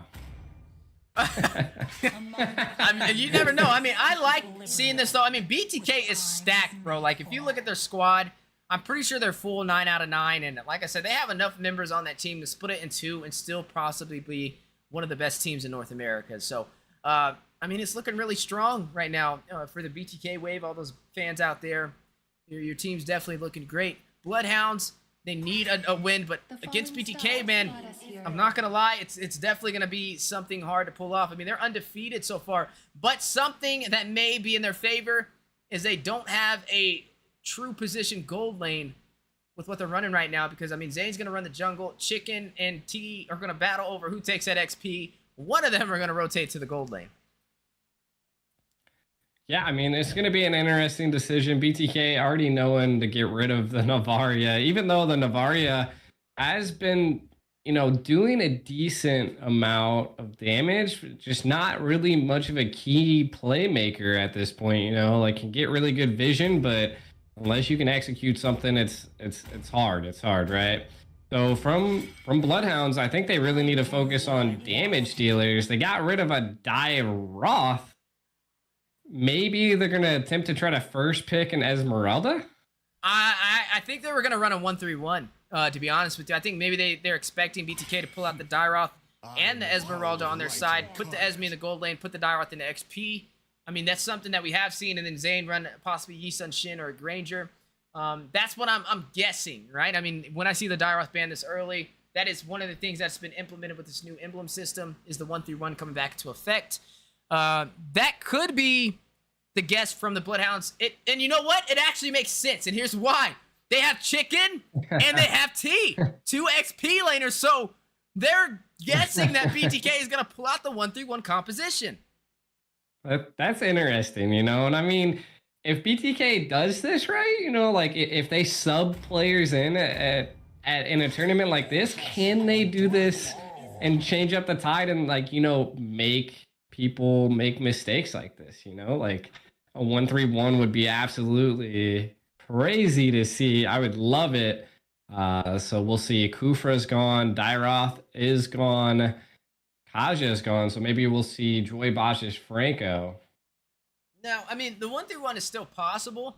I just don't know if they'll pull it off. I mean, you could still even slot in an Alice in the gold lane. It's been kind of making a sneak peek over there. So I'm really curious to see how they pull this off. I mean, T is now in effect. They did take away Basic for this game. Basic did play the first 2 matches. BTK has been undefeated so far. Bloodhounds, opposite side of the table, they've taken 2 losses, right? They lost to the Simpsons, and they also lost to Team Ace so far today. So they definitely need to find a way to claim a victory, but I'm pretty sure, if I'm not mistaken, it's 3 games that they play, and out of those 3 points, you have to at least get 2 of them to move up to the upper bracket. So I'm pretty sure, regardless, they're going to be dropped down to the lower bracket for the tournament, but they're going to try and deny that 1-3-1 as much as possible. They took out the Dairoth. They're going to go ahead and slot in this Esmeralda. Yeah, this is what I suspected. Esmeralda was going to be the first pick just because the Dairoth was banned. But, I mean, that does kind of leave open Xborg. I don't know if they'll possibly pull out an Xborg, Zane might. So we'll see kind of what's going down. But Kadita is open. Do they still go for the Valentina? I feel like a lot of people are still sleeping on Valentina. I feel like she's still a very good mage, even though they're not on the ban list. And they do pick up both the Grok and the Valentina. Let's see what they do to respond here. I want to see what Bloodhounds has in their pocket. Well, BTK is one of those teams that definitely can draft 3-dimensional. I mean, you pick up the Grok. You don't even know if the Grok's going to be the roam right now, right? He can still be slotted in the XP lane. You can give him the chicken. You can give him the T. Both of them can play him as well as anybody else can at that caliber. Alongside Joybosh, who can also be a menace. I don't even know out of all 3 of them who could play him the best. I mean, all of them are like some of the greatest players in North America. Easy peasy, though. He is going to opt in for a little bit of that true damage. Is going to go in for this Xborg in the jungle. Yeah, see, I was actually thinking the Xborg would be picked up by BTK, but Bloodhounds was able to secure that. I think it's going to be interesting. They do go with the carry. I think that, I just don't know. I haven't seen carry shine enough in this current meta. Let's see if BH can definitely make her shine. I feel like that's what they have to do. By MOBA, Zane picks out the one and the only Alpha. Now, this is still an interesting thing because, I mean, these heroes can be shifted into other positions, especially with Chicken and T on the table. So even if the draft doesn't work out in their favor, they can always rotate the Alpha to the XP lane. I mean, you could probably even put the Alpha and the gold on the 1-3-1 and make it work, right? But when we're looking at Bloodhounds, they're going in for a composition expecting a 1-3-1. This is why they're going in for the Xborg, right? They want that true damage to kind of burst into those tankier compositions, and then not to mention the carry as well. And the Esmeralda, who kind of thrives with heroes that kind of build that shield, build that defense, can take it away from them and use it against them. So that's what they were baiting on, was a 1-3-1 composition. But it was a little early to show these cards, and I think this is where BTK can kind of switch it around. They don't have to run the 1-3-1 if they don't want to, right? I mean, that's what you would kind of expect when you see 2 people on their team known to run that fighter position. But they can definitely still run a marksman. So I feel like they're showing some of these cards a little too early, and that may bite them on the later half of this draft. Yeah, it is true. It is true. Getting rid of the Beatrix. Huh. Kadita gone. They know they need a mage. Do they still do the 3-1 combo? I know Joybaj, the infamous Grok Rome, was kind of what won them the NACT. You know, with the combination of Zane, the whole team of BTK showing out. So I want to see what they do here with the Grok. You know, I think it's a good pick. Esmeralda can get over the walls and get around the walls. So a little crazy. They do get rid of the Arlot because they're still unsure on what BTK is planning. They're going to pick a marksman. I mean, it just wouldn't make sense to run the 1-3-1 here, especially with the tank burst of comfortability or comfortability that Bloodhounds is drawn in with this composition. Like, you don't favor much with the 1-3-1 here. So I think Chicken is going to slot a marksman in here. It would definitely be a little bit better. Somebody that can kind of burst down the beefiness that we're seeing so far. I mean, you have the Esmeralda. You also have the Xborg, 2 people that you're going to need to soak into that shield with. But he is going to go in for this Uranus. So I'm wondering if the last pick is going to be saved for them. I mean, this is fine, right? So this is going to confirm that the Grok is the Roam, which means the Uranus is going to go up against Esmeralda. They're pretty much like yin and yang, right? They both have sustainability. Neither of them beat each other in that lane. It really just boils down to the player able to execute a little bit better. So I do think that last position for T, he is going to slot in a marksman, maybe swap it with Chicken, or maybe he'll run the marksman himself. But on the side of Bloodhounds, Bokarosco may be picking up this artillery mage, and something we haven't seen too often, Yureshi hovering over this Ruby. The hunt begins. Wow. I mean, they needed some type of set capability, and they're going to play a roam Ruby at this point, or crazy thoughts, maybe Esmeralda roam. Who knows? I feel like it's a crazy thought, but I don't know. What is going on here? Looks like dude, if they do this 1-3-1, I mean, they don't profit as much. I guess they have the high mechanics to be able to pull it off, but Mincy Gold Lane can be a possible option and has been making a comeback so far with recent emblem changes and the new season. It can be a viable option, but I don't know. Would you not rather just have a marksman in that position? But maybe he's just more comfortable with his gameplay and his play style. T is going to go ahead and lock up this Minzathar for the gold lane. Wow. Interesting. I want to see it. I think it's going to be a good time. Again, this is, if there's any time to practice and train and maybe try some things, it's definitely here in the NABA. Also, BTK is 2-0 right now, so no biggie, right? No foul play. I mean, this is something that they're attempting to do, and I like it. Now, I will say one thing with this composition for BTK. I would have much rather seen Zane. If they were going to run a 1-3-1, I would have loved to see him run a Yisun Shin, a Granger, a Marksman, because they're going to lack push potential with this composition, right? They're full frontline damage. I mean, even the Valentina is frontline. Yes, you can take the Feathered Airstrike away from Bokarosco on this Farza, but when you don't have that Feathered Airstrike, like, you're going to be playing up close and personal. You're jumping into a carry who definitely has a lot of that CC that I'm offended to grab you up with that hook. But it's going to be an interesting match. One thing working for BTK's favor is they're undefeated so far, as we are currently watching Naba Invitational Group Stage B. And this is Bloodhounds going up against BTK. Yeah, this is going to be a great fight. One thing I do have to point out is Xborg is kind of a little bit of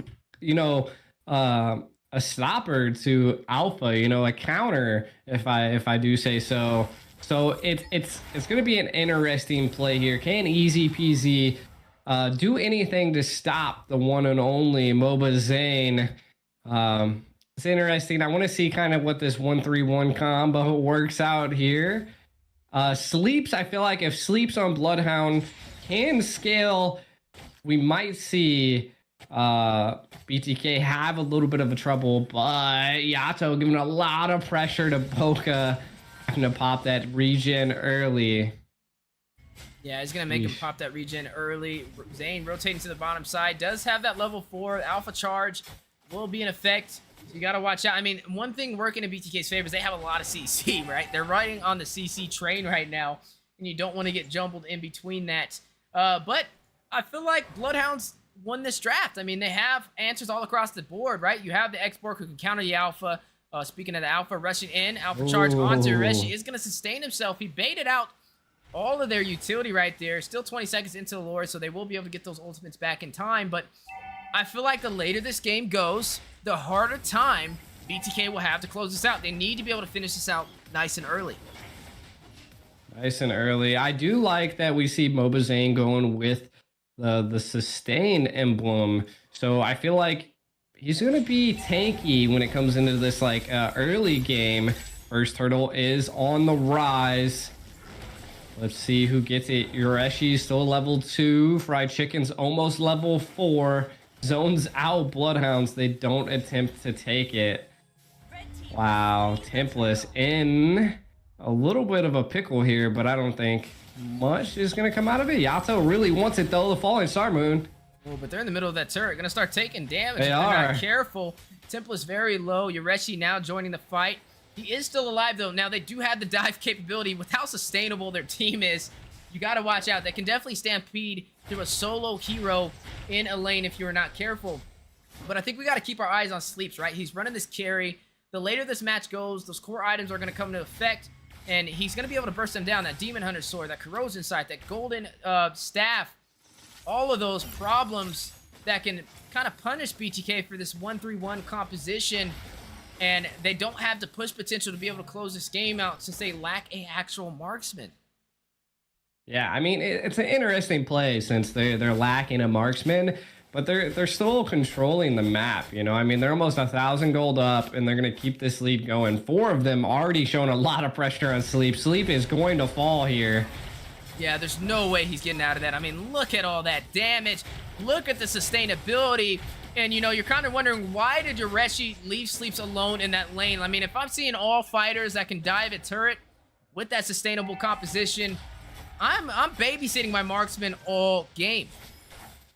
Yeah, I mean, you got to think about it, too. Like, how they had no vision over the map. Like, the first thing you want to do is not jump out there. Easy peasy, though. He's going to get caught out. You're going to see Yato pick up that kill. Down he goes. 2 kills so far for the Bloodthirsty Kings. Oh, my God. The timing on Zane, knowing that the purple buff is already up, steals the buff. The scaling high now, Weezy. You are going to see that I'm offended. It hit Yato, but Yoreshi had nobody to deal damage. Yato going to find a kill, is going to find Templess on the Esmeralda. BTK just having a really easy game so far. They're able to take the turret on the bottom side, too. That is going to be T picking that up in the gold lane with the Mizithar. Yeah, I mean, right now, it just seems like BTK is just pushing Bloodhounds against a wall at every opportunity they can. And Bloodhounds is just kind of... I don't know if they're scared or what's going down, but they just don't have the momentum to be able to keep back the pressure of BTK. As Joy Vibes looks like he's looking for something. Yoreshi's there. BTK. Oh. On the chase, and the Spirit Glory going to connect. Mizithar going to pick up that kill. T kind of trying to spike his KDA right now, 1-0-1, but he was able to take that turret on the bottom side as well, creating a good advantage for the Bloodthirsty Kings. The chase on the Templess. Zane going to shift his focus onto this turret. Pride is going to go ahead and zone out Templess from even defending. Easy peasy trying to get in there, but look at the damage. We said the X-Borg countered the Alpha, but it's looking like the Alpha is countering the X-Borg. At this point, it is. I mean, we're looking at almost a 5K gold lead in almost the 6-minute mark here. And I mean, it's just, they're not having a good time. The gold's down on the gold. The wall charge comes out. And you are going to see both teams still fighting it out. Another turret does fall in the process, though. And right now, both teams... No, turret didn't fall. Sleeps actually fell in the mid lane. Thought it was a turret. He fell so quickly. And that is the marksman falling for the Bloodhounds. Not having a great time, right? We were looking at Sleeps. We're like, he is the tank burster, right? He needs to be able to deal damage to this frontline composition, but he's died 3 times so far in the last 6 minutes. But fight on the way. Joyboss caught with the offended. Sleeps finally picking up his first kill. This is the start that he needs, but he has to keep up this momentum if they do want to kind of stop BTK on this aggressive playstyle. Definitely. And they might fall into the trap there. Ooh, I'm offended from Yato. He's going to grab Yoreshi, use his ultimate against him. Not going to be able to find a kill, though, so far. But BTK leading the way so far in this match. Yeah, definitely leading the way. And we're kind of taking a look at some of the items now. Bloodhound's definitely lacking here. I mean, they don't have many core items. You got the Bloodless Axe, and you have the Clock of Destiny, Corrosive Scythe, but BTK just has more items, more gold, and we might see something. Nah, BTK is going to definitely back out here, as Esmeralda definitely giving a little bit of pressure up in that top lane, but Zane wants more. Yeah, Zane is hungry right now, right? I mean, he wants to pick up some more kills. He doesn't want anybody else on his team to get that MVP. It's a race to who can be that most valuable player. But right now, you are looking at Sleeps trying to find some answers, right? He is running this carry. Easy peasy does have this X-Borg for that true damage, but they're not able to really get comfortable this entire game. You've been seeing them just rotating around, trying to patch up their cuts with some bandages, but they're just not fitting with these wounds that BTK is inflicting so far. And BTK is not going to give them any room to patch up. They're still putting the pressure in their jungle. I mean, just look at the pressure. They're going to proxy the lane on the top side and take the turret with no problem. No problem at all. And BTK is they still want more. 63 seconds till the next Lord, so they have enough time to maybe make something happen here. Ooh, and there goes the I'm offended. The wild charge from Joyboz, though. Templess is going to take him down. Zane going to find Templess to respond. Easy peasy. Still holding on to that Faraga armor. Is going to use the last insanity. Finds Zane. Bokarasco is going to be the one that takes him down, though. Yato is going to take down Bokarasco. You take down my jungler. Well, I'll take you down as well. Both sides losing some members on the table. 2 to be exact. Sleep still trying to defend, though. The flicker in from Yato. A greedy play, but able to secure a kill. But he is going to fall in the process. Both of them able to take down each other with the assistance of that inhibitor turret. Yeah, but, I mean, it's a good shutdown. I mean, that's a little bit of extra gold into BH's pocket, but I don't know if it's going to be enough at this point. 15 seconds again to the next Lord. We're just seeing it, man. I mean, even being a Mensasar in the gold lane, it's a 1,300 gold difference. And then even looking at jungles, I mean, we're looking at almost like 2,400 gold difference there. So, I mean, it's just tough at this point. BH really just needs to hunker down and then Savai's Templess trying to make something here. He's going to try and possibly get a pick off. Oh my goodness, a double! Pullback with Spear Glory. Chicken is going to find the kill, finds Templess. Feather Airstrike does drop down from Bokarasco, but Chicken is going to pick up a double. He's going to find Yureshi. This just should be illegal. You cannot put Chicken and T on the same team and let them run a 1-3-1 composition. Zane is going to claim the Lord off screen in the midst of all this chaos. Holy. I mean, it's definitely been chaotic. That double catch on the spear was insane. I mean, they're just having fun at this point. Chicken's just diving in at every opportunity. He's just playing such a sustainable hero that they really can't do anything to sleep, but I'm offended. Gonna come in, Spirit Glory as well. Alpha charge from Zane, finds Yureshi. One member falling for the Bloodhounds. Lord making his way into the mid lane. Sitting 5 strong. Bloodhounds may be able to crack open this inhibitor, may be able to take this game. Sleeps very low. The Terrify connects. He is gonna be able to make it back to the base. Zane is gonna crack open the inhibitor. Alpha charge does connect onto Bokarasco. Very low. Goes back to the base for some regen. Last insanity as a last hope from Easy Peasy. Able to take down this Lord to about 50% HP. Easy Peasy very low, though. Is going to make his way back to the base. Stack up the Faraga armor, but down goes the Lord. And BTK now has to push out of the base for the Bloodhounds. But Chicken still in play. Zane jumps in. A greedy play from North America's #1 jungler. He is going to fall. You are looking at the inhibitor still dropping, though. Top side does fall. Bloodhounds trying to defend, trying to pass the bleeding.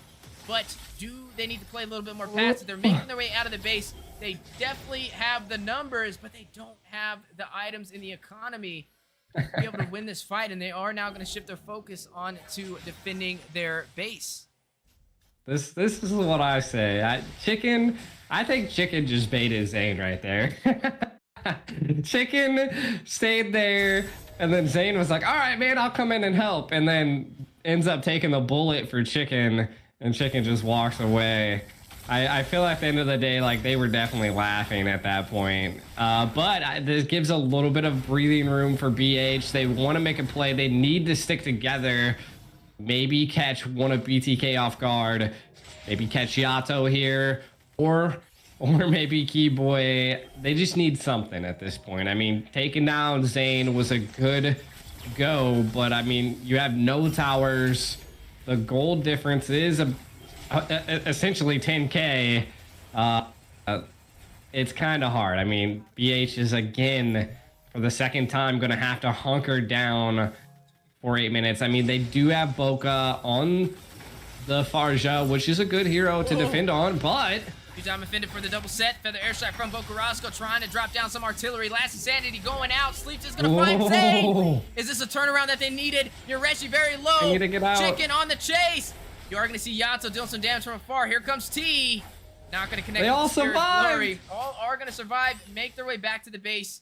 They're able to find Zane, which means they don't have their junglers. 6 seconds until this Luminous Lord spawns in.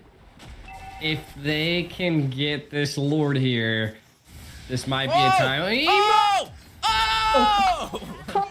Oh, what a flicker and a feathered airstrike. I think this gives BH enough breathing room to maybe take the Lord here. We'll see. Zane's up in 1 minute. Can they damage this Lord enough? Yeah, that's right. Zane is going to spawn in now, making his way, rushing, trying to get to the Lord. Huge wild charge! The knock-up onto the Bloodhounds. You're going to find some kills on the way. Sleep is going to find Minsathar. Tip is going to find Joy Bosch. Man, you're looking at Zane and Chicken still in play, though. They are going to go for this Lord. They're missing everybody else on their team. Still 4 members intact for the Bloodhounds. Do they still go for this objective? I mean, they still have the jungler. Oh my Easy God. peasy. Can hit this retribution. It shows the confidence. This is a 2-man army. Zane and Chicken against the world. Down goes the last insanity. Zane gonna use the alpha charge to dodge it.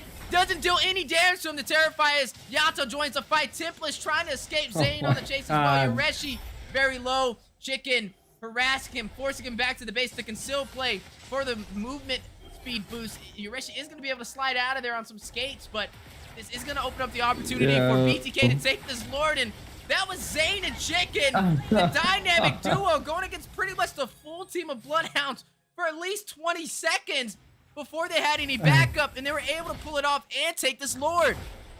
What a dynamic duo. I don't think you could have said it any better there, Weezy. That was great. Zane, Chicken, holding off all of BH. I mean, a 10k gold lead-ish. It's not now, but still, it was a great attempt by BH. I feel like they just don't have enough damage at this point. Carry is fully loaded. Needs to really sell those steel legs to maybe get more damage on the board, as we see a lot of attack speed, but BTK is looking to end it right here. Right, looking to deal the final blow. Look at the inhibitor turret. Down it goes. Only the base crystal. All 5 members of Bloodhounds trying to fend off the full team of the Bloodthirsty Kings. The 1-3-1 combination. Fried Chicken fighting alongside T. Who would have thought we would have seen it? Templess very low. Feather airstrike from Bokarosco for the zone's control. Zane is going to take down Templess. Look at the Lord. Maybe bursted down, but Fried Chicken is going to find Sleep. Gets the backline. Bokarosco takes out Minsathar. The base crystal at 50%. Easy peasy. Back for some regen. Zane need to get out of the base, take some damage, but look at the base crystal. The minions overwhelming. BTK with the 1-3-1 combination is going to claim victorious. Shuts down the Bloodhounds. Wow. I mean, that was a great game. I mean, it was kind of one-sided, but Bloodhounds went down swinging.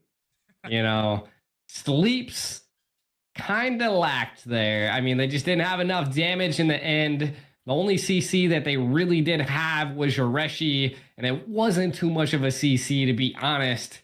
So, again, it was a great fight by Bloodhounds. Kind of looking at some of these team fights. I mean, both teams, Bloodhounds was in every team fight they possibly could be in. They were too far behind economically to catch up. And again, BTK was just, I mean, look at the damage. I mean, 26% by Zane, 30 by Chicken, and Yato at 27. Everybody was dealing damage, and the Minsathar looks like kind of went tankish, you know? But again, Chicken took the most damage once again. I mean, yo, these teams got me sweating, man. I had to take a break real quick. Oh man, I'm gonna lose my. I can't do this again, G. All right, I don't think I'll have the voice for it after all that.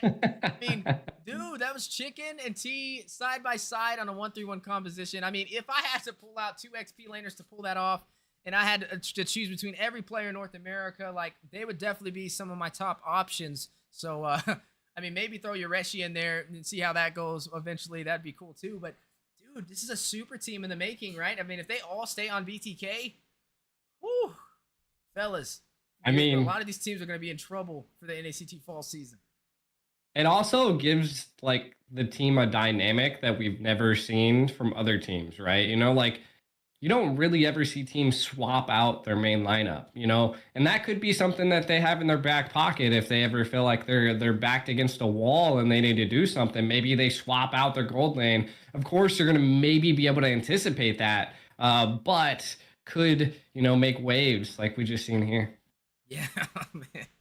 I'm still trying to process all this, G. I mean, yo, BTK just went undefeated, guys. They won every single game today. They took down the Bloodhounds, they took down Team Ace, and they took down the Simpsons. All of them pretty much one-sided stories, right? So Zane has been practicing. He didn't let his foot off the gas since the NACT spring season, and he's only improved from there. And not only has he improved, but he's stacked up his roster. I mean, he's turning into the king of Mobile Legends Bang Bang, and I don't know if there's anybody that can stop this man. I mean, look at this roster. Who's gonna shut him down? I mean, the Valley, they just disbanded, right? I mean, you've seen Basic trying to join BTK right now, so I don't know what else to tell you. Like, who's gonna shut them down? He's like I mean, planting the seed. Planting the seed to try to get in.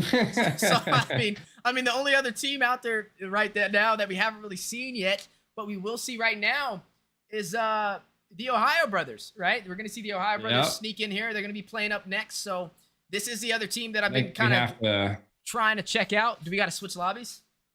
Yeah. Okay. I don't know. Is Faithful you in here? May have to switch lobbies, guys. But yeah, this is not NACT. This is the Naba, the North American Battle Arena. And right now we're seeing it's an invitational. So they invited the top 8 teams based on talent into this event for everybody to sit back and enjoy prior to the NACT fall season. So, whoo, man, that was I didn't wake up today thinking I'd be able to cast a game with fried chicken and tea, running on 1-3-1. I mean, it was pretty crazy. Yeah, it was pretty crazy. So we got to back out of this lobby, G. I do think so. We got Faithful. Are you here? Are you're muted? Can you? Can we get in the TOB lobby? Oh man, that was crazy. Let me message him. My cat's over here like attacking me. Is the NACT held on an offline stage? The grand finals will be, but no, not the regular season. It'll be webcam series, kind of like what we're doing right now. So, yeah, we got to make G the cameraman again. #, make the cameras great again. I think I might be able to actually stream the NACT this time around though. So I think that's gonna be awesome. You know. Because I feel like that's just one thing that a lot of my fans and community were missing. So, see. Dude, this cat wants it, dude. Will BTK be facing the Ohio Brothers since they are in a different group? No, not right now. But in the regular after group stage, yeah. It's a possibility. I don't know. I'd have to look at the bracket. But right now, they're not going to be going up against them. The Ohio Brothers are going to be facing up against Black Odyssey. So, that's I think they're already in game, so we might be in a Team Ace and OSP game. Okay, so we'll just watch that one instead. Dang, I wanted to see them as well. I wanted to see them. That would have been that's the only team that we haven't been able to catch so far. I don't know. Have you been able to catch any of the Ohio Brother games, G? I haven't. Maybe his cat has. I bet you his cat is like knows more Mobile Legends than all of us right now. What's your cat's name? This is Charmella. Charmella. That sounds like a Mobile Legends hero. That's awesome, though. She's huge. It's a girl? Yeah. Dude, I got something for you, too. I got something to match that. I'll be right back, okay? I'm gonna move myself from the camera. Oh, not you from the camera. I'll move myself. BRB. All right, it's just me and Charmella here. Carmella. She's a feisty one, man. She likes fighting me. Yeah, she likes sitting on the desk and sitting on my keyboard and thinks she's like the queen. She definitely makes sure. I'm trying to see TOB beat Endables.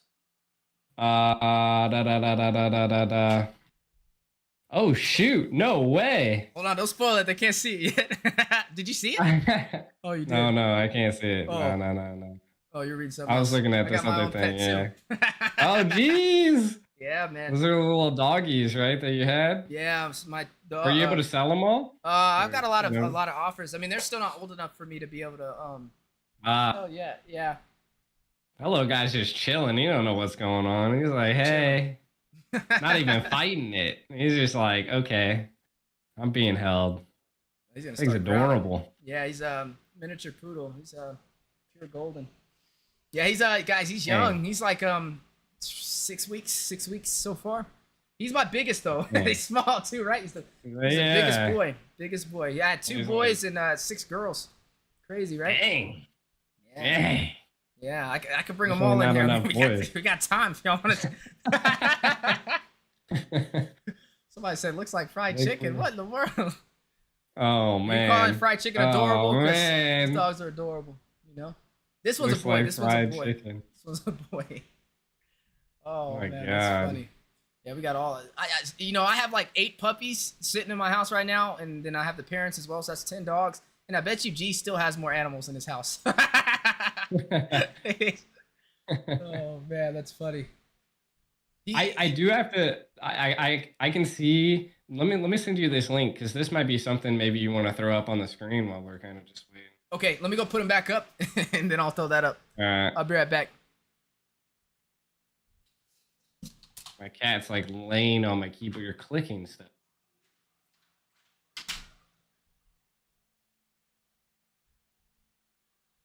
All right. Now that I got the cat not clicking stuff on my keyboard. Little pupper got same hair as Wheezy. It was a cute doggy, right? It was gonna be TOB, but we weren't. I think it's already playing.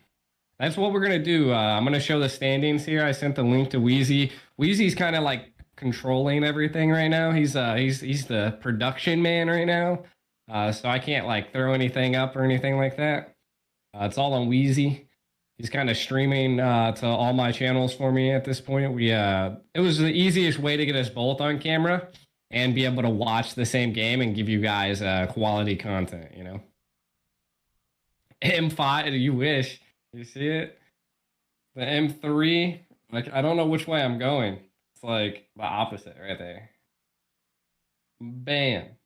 It's also like slightly delayed. I don't know which hand's what. I'm like reversed. I sent you like the current standings.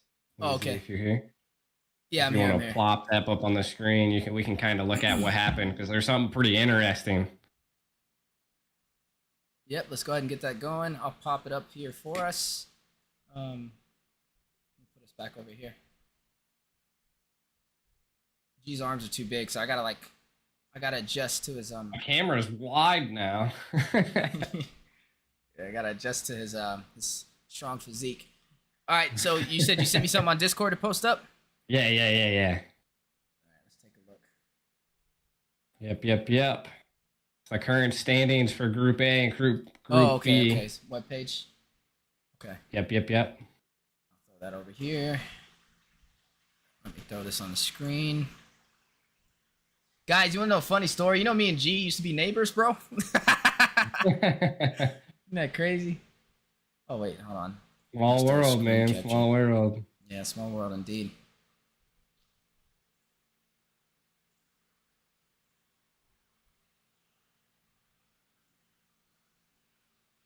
All right, here it goes. Here we go. All right. It's probably easier to. This is actually pretty easy to look to, but the one thing I wanted to point out is that TOB actually has a loss.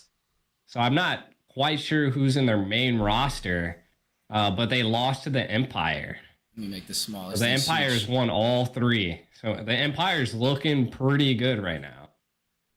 So that's for Group A so far. I mean, it's the Empire, the Ohio Brothers. Endables took the place of the Valley since they disbanded. Then you got Black Odyssey's been struggling in there, man. Sheesh, they need to win. Loss. If you click on the tab that says matches, it gives you like more of an actual like who they win against and who took the dub. Here we go. It's TOB versus Black Odyssey right now, and that's actually going down right now. So Empire beat Endables. Endables lost to TOB. Endables beat Black Odyssey. Empire beat TOB. and Empire beat Black Odyssey. So Empire's looking like they're winning. Yeah, I mean, and Empire, they hit what, top 4? Was it? Did they hit? No, yeah, they took. Did they take top 4 against the spring season? It was. I think they took it away from the revamped Gosu team. What was the revamped Gosu team's name again? It was Fallout. Yeah, Fallout. They took it away from Fallout. Fallout. Yeah. Yeah, the Empire. I'm pretty sure they got top 4 based off of series wins. Yeah. I mean, they're a really good team. They got who's it? They got Jordan, who was in the XP lane. I think they had Alex, who was running as their jungler. He was pretty solid as well. So I mean, they've definitely been grinding. I've been a fan of them. I think they're a really good team. So it's great to see them still sticking together. A lot of teams, when they don't win like that that first or second place, man, they pop smoke. they get shuffled around. So it looks like that's not the case this time around for North America. But there's a lot of new teams out there, man. A lot of revampage. I mean, I think the most stacked right now is BTK. Maybe after seeing that amazing Grand Slam of NACT Spring Season Grand Finals, it's the BTK wave again. So it's a great time for Moba Zane. I'll tell you that. His team is looking very strong. Very strong. Yeah. He's definitely pulling it back again. That's for sure.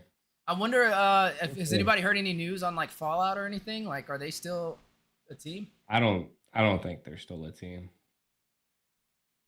I don't think I haven't seen them. I haven't seen many of them around. Yeah. Yeah, that sucks. I wanted to see them. What about Gosu? I mean, Gosu split. What happened to that? Maybe they'll make an appearance in ACT. Hopefully. I mean, I like seeing some of those household names kind of trickle back around. So I think General's hitting like retirement zone now. Yeah. Oh, really? Maybe. I mean, he's pretty well off. He's done a lot for the Mobile Legends scene. If he really wanted to, I guess. I mean, he could. Maybe General's planning some secret team that's just gonna blow everybody out the water, bro.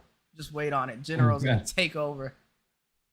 BO versus TOB is already happening right now. Faithful's doing it. We're actually in the last game of tonight, which is Team Ace versus OSP, which is supposedly supposed to be a good game because I think TOB is just mopping the floor with Black Odyssey, is what I've heard. Yeah, I mean, I would kind of expect that considering Black Odyssey hasn't won a single game. They have they've lost every single game so far, two games in a row. So BTK has the best record. I don't think anybody else is undefeated. Bloodhounds is 0-3 as well, though. 3 losses. So they're right up there with Black Odyssey. It's not really looking good for them. We definitely know both of those teams are going to the lower bracket, without a doubt. We know for sure BTK, they'll be up there in the upper bracket. Ace has a chance. If Ace can win against the Simpsons, against the Simpsons in this game, then you could pretty much consider them in the upper bracket as well. But it's the same story for the Simpsons. Both of them have 1 win. Both of them have 1 loss. So this is going to be the deciding factor. Like we said, it was like, 3 games to decide who goes upper, who goes lower. So yeah. OSP finally took 1, and then Ace finally took 1. So this is the game that makes it or breaks it on who gets the upper bracket or the lower bracket. It looks like all the teams are in there, but they're kind of debating on what server they're going to play.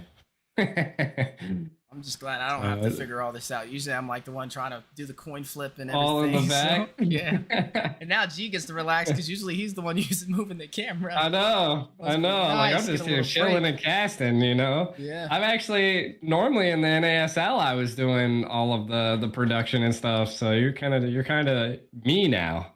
Oh man. See, that's what happens when you live on the same street. They just pick the next closest person. I'm kind of wondering who's going to be the next cameraman and stuff. So all I know is this NACT is going to be big. The the Naba, you like to call it. I like to call it the NABA. Oh, we're in. Uh-oh.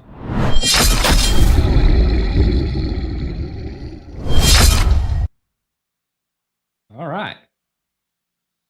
Looks like we're in here now. Yep, we are there. It looks like this is going to be the Simpsons going up against Team Ace. So Either side needs this win to be able to move up to the upper bracket. Both teams have 1 win and 1 loss under their belt. We're looking at Mobile Wolf.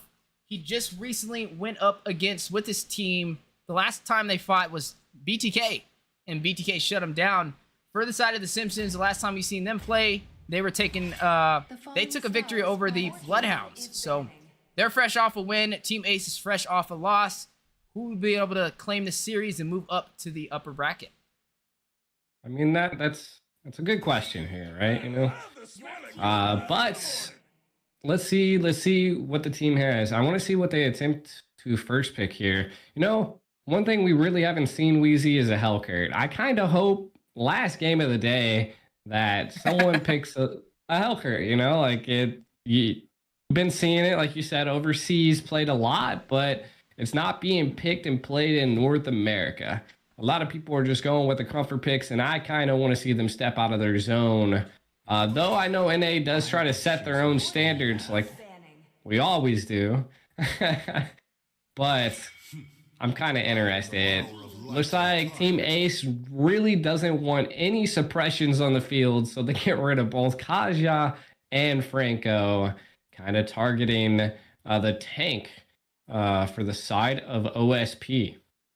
Yeah, it looks like they're focusing on those roamers. I mean, you're looking at, even though first pick is in the favor of the Simpsons, they're taking out the Arlat. They're taking out the Navaria. Typically something you see the team on the second side of the draft take out. So it looks like they're going to go in more for those suppression heroes, which means they may be able to pick up an assassin. They can pick up that Hellcurt that we've been dying to see. I mean, it doesn't look like he's going to be banned in the first phase, but I mean, we've typically been seeing him be banned out in the second phase of the draft. So even if he doesn't get banned out here, I still think there's a chance for him not to be picked up this early. I didn't cure the pain. Your team is Yeah, I mean, Arlot's been, I mean, another thing we haven't really seen a lot of, or even banned, is Joy. Not a lot of people are actually pulling that Joy out of the pocket. So that's also another interesting pick that is probably still open. We'll see what Team Ace decides to ban here. But I do think that from OSP, they really need to shut down Kool-Aid. And I'm not going to lie, Melon did really amazing last game. So I think the Goldling Clash is going to be something we see in this game. Yeah, that's something I'm excited to be able to watch so far. I mean, Kool-Aid has definitely been a threat. Whole World is going to lock in this Eve for the side of Team Ace. They are going to have that real world manipulation. The Valentina's taken off the table, which means the only other artillery option that they can pick up is that Farza if they really want to. Now, sliding in Eve this early creates the opportunity for Team Ace to build a composition that could possibly dive into that backline. Yep, and I mean, that's what we're going to have to see from Team Ace, right? Get some dive. We need some backline dive. Something that could be a possibility here is maybe picking up the Fairness just to have that second life. You could, in turn, maybe not this soon pick up a Diggy, but maybe a Diggy might be something that Team Ace is holding in their pocket. But I think they might go there, a Yuzong and a Bia. So there still could be a Diggy in Ace's pocket. Arvel opting to go for the Kufra just because they got a glimpse of it from Team Ace. Yeah, and I mean, they already have that Yuzong who can dive into Cold World, so it's not the worst decision to take off that Kufra. You know, if they're not going to ban it, use it against them. Yuzong can get to the back line, can find Cold World when it does drop down that manipulation.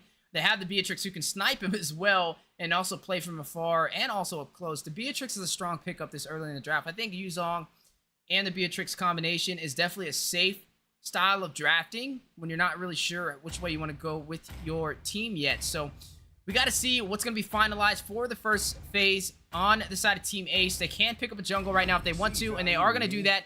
Uzi is going to lock in this Fredrin. I like this pickup too because Fredrin can either go in the XP lane or he can be slotted in the jungle depending on which way this draft goes for the second phase.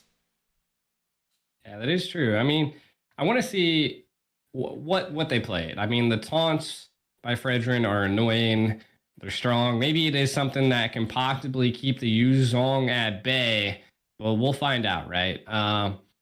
We'll see. What is Sky going to pick here? They know the tank's already secured. Maybe. I mean, we have not seen a lot of I'm having a blank here. It's not what is Joy?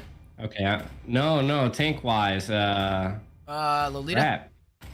Nah, we haven't been seeing a lot of Lolita. But it's the guy that like sets everybody. I can't. I'm having a Minotaur. blank here. Minotaur. Atlas. Atlas. There you go. Atlas. We haven't seen a lot of Atlas. I don't know why I couldn't think of Atlas's name. Your dog's name I is was having Atlas, a blank. G. I know. I was blanking. I don't know. I was trying to get it to a point, but I couldn't stall long enough to figure out the name. Well, I mean, speaking We of haven't tanks, seen a lot of Atlases. Speaking of tanks, Miles did pick up this Grok. We did see him run the Diggy last time, so the Grok may be able to work in his favor. Arvel does have this Kufra. We still haven't seen the jungler shown for the side of Team Ace. Now, there is no suppression on the table. They can pull out a Fanny if they want to. They can pull out anything with high mobility and not really have to worry about the suppression. So I do think the same thing actually goes for the Simpsons as well. I mean, they can still pull out a Fanny if they really want to. Taking out that Joy is a smart decision here, especially when that Kaja and the Franco have been taken off the table. Come and join me in Your my team is dream world. picking. And you are going to see that Lunox picked up as well, or banned out. So that's going to be the bans finalized for both teams. And now it's time to play game, to play ball, figure out what is going to be the last final picks. I mean, do we see the Assassin picked up? Do we go for something more sustainable in the jungle? Or do we go for something more of a hybrid? I mean, Bane is still available. We've been seeing Bane picked up left and right in multiple games today, but they're going to go ahead and show their mage first. They're waiting last minute, and maybe G can get what he wanted, right? He wanted the Hellcurt. Maybe they'll manifest that into reality. I mean, the Hellcurt would be an interesting go here because it would be a great counter to the Yve, right? Yve has to be able to see to make her real world manipulation actually count. So if she can't see, how is she going to ult correctly, you know? So that'll put Cold World in a situation that is going to be rough. This Xavier didn't play off really good last time. Not sure how he's going to play this time, but we see a Hanabi and a Ling. Oh, in the response Oh back. my god. That's a Fanny. Yo. Wow. I ain't got no words. This is gonna be a tough game. This is gonna be a tough game for OSP. Yeah, I mean, there's no answer for the Fanny, but on the same table, there's not really an answer for the Ling. So I think both Assassins can be a problem. It's going to be a race to who can get to that side lane and take out that marksman or XP laner, especially with no suppression on the table. As ladies and gentlemen, we are going to be embarking into our final match for today. This was Group Stage B for Naba, the Invitational, where you're seeing 8 teams in North America hand-selected to fight it out in this amazing event prior to the NACT fall season. Right now, we are looking at the Simpsons going head-to-head up against their enemies right now, who are tied with their record. And this is going to be Team Ace. So I wonder which way this is going to go. We're looking at a Fanny up against a Ling in the jungle. This Fanny is going to be an interesting go here. You know, Ling doesn't have that jungle emblem anymore, so I do feel like this is going to be a little interesting. Now Ling's going to have to be a damage assassin. Fanny does pick up the lethal ignition, so it's gonna be an interesting play as we see the quantum charge also picked up by Melon. So I just don't know how it's gonna play out, but I think it's gonna be definitely a tough time for OSP. Yeah, and Yuzong King Kong, he did pick up that Brave Smite for his battle emblem as well. You know, he's going head-to-head up against a Fredrin, who does have that Brave Smite in his disposal, but this is going to be a Fredrin up against a Yuzong. Typically, the Fredrin is going to have a little bit of a harder time, just considering Fredrin fights up close, but Yuzong loves that, as he can kind of proc that Shaw Essence, grab up that Shaw Residue, and sustain himself. But he has the Brave Smite, so he does have a little bit of that Spell Vamp at his disposal to keep himself alive. Yeah, and I mean, sustainability is definitely going to be the name of the game here. As we see, they kind of wanted something there, but they're gonna definitely back off. I mean, this coup for Arvel is gonna have to constantly stay there with the Hanabi because it's gonna be a rough game and a rough game for Melon and a good game for Wolf here. So we'll see who's the first victim of the fanny cables. Yeah, and I mean, they should have went into something like a Brody, to be honest with you, because the Hanabi has no survivability. I mean, you're running an Aegis. If Fanny rotates to this Hanabi, you can pretty much consider him dead, and there it goes. Look at that. He does have the Aegis still in effect, though he did use it right there to save himself, but that battle spell is now gone. All Fanny has to do is recall, get some energy, circle back around, and try again. So I'm not really sure that's the wise decision, but the turtle is in play right now. Both of them fighting it out. Melon very low, Kool-Aid as well. Looks like they're both going to go ahead and opt in on the recall, but Kool-Aid's going to go ahead and take some of this farm before he heads back. I thought they were going to swap to the sniper and try to get a snipe out there. We'll see what possibly goes down, though. The turtle wait and bait is probably going to happen. Cold War will give it a little bit of a pressure. We'll kind of see how things fall out here. And, I mean, right now, typically when you see a team run the Fanny, it's okay to let them rush in for this turtle. Focus on getting the gold lane. Take down the Hanabi nice and early. I mean, she has no mobility. She has nothing to be able to get away from the Fanny when you do rush in. So if you can overpressure, put your roamer down there, let your XP lane and your mage focus in on this turtle to distract them, you can trade and take a turret, and I honestly think that's the stronger objective. But fight in the turtle pit is on the way. Possible battle may lead to some casualties as King Kong is hovering around with the Black Dragon. He's going to drop down, petrify on the Cold World into the turret, though. Is going to find himself in an early grave. Tarzan securing first blood. Oh my god, Cold World has no HP. Man, oh, the snipe didn't connect. King Kong might be the greatest ape in the world, but it's not enough to take out Cold World. Oh man. Tarzan is able to take the turtle, though. He's going to claim that and take down Mobile Wolf. A great play for their team. The Simpsons definitely finding some answers. Now shifting focus to the bottom lane. Kool-Aid, who you would think had the advantage over on Melon, is being pressured into this turret. He realizes that his members have fallen and a proxy may be on the way. That's crazy. I don't think this Fanny's shining enough here. I don't know what's kind of going on. I mean, taking a look at the items, doesn't have the first item just yet. Doesn't even have the most gold right now. As we see, definitely the 800 gold lead versus Jungles right now. OSP leading the way. And then also, I mean, the gold's about equal in the gold lane, so nothing crazy happening there. Hanabi picking up the corrosive scythe and the steel plates. So building very defensive here. Tarzan wants something here. The Windtalker's already picked up, so he's already engaged. Arvel kind of put on a little bit of pressure. Yeah, you are going to see that. I don't know if they're going to be able to make anything. I will say, Beatrix, she didn't even build boots. I mean, not boots, but no steel leg plates to top that off, especially when an assassin on the table is very risky. I mean, look at how much damage they're dealing.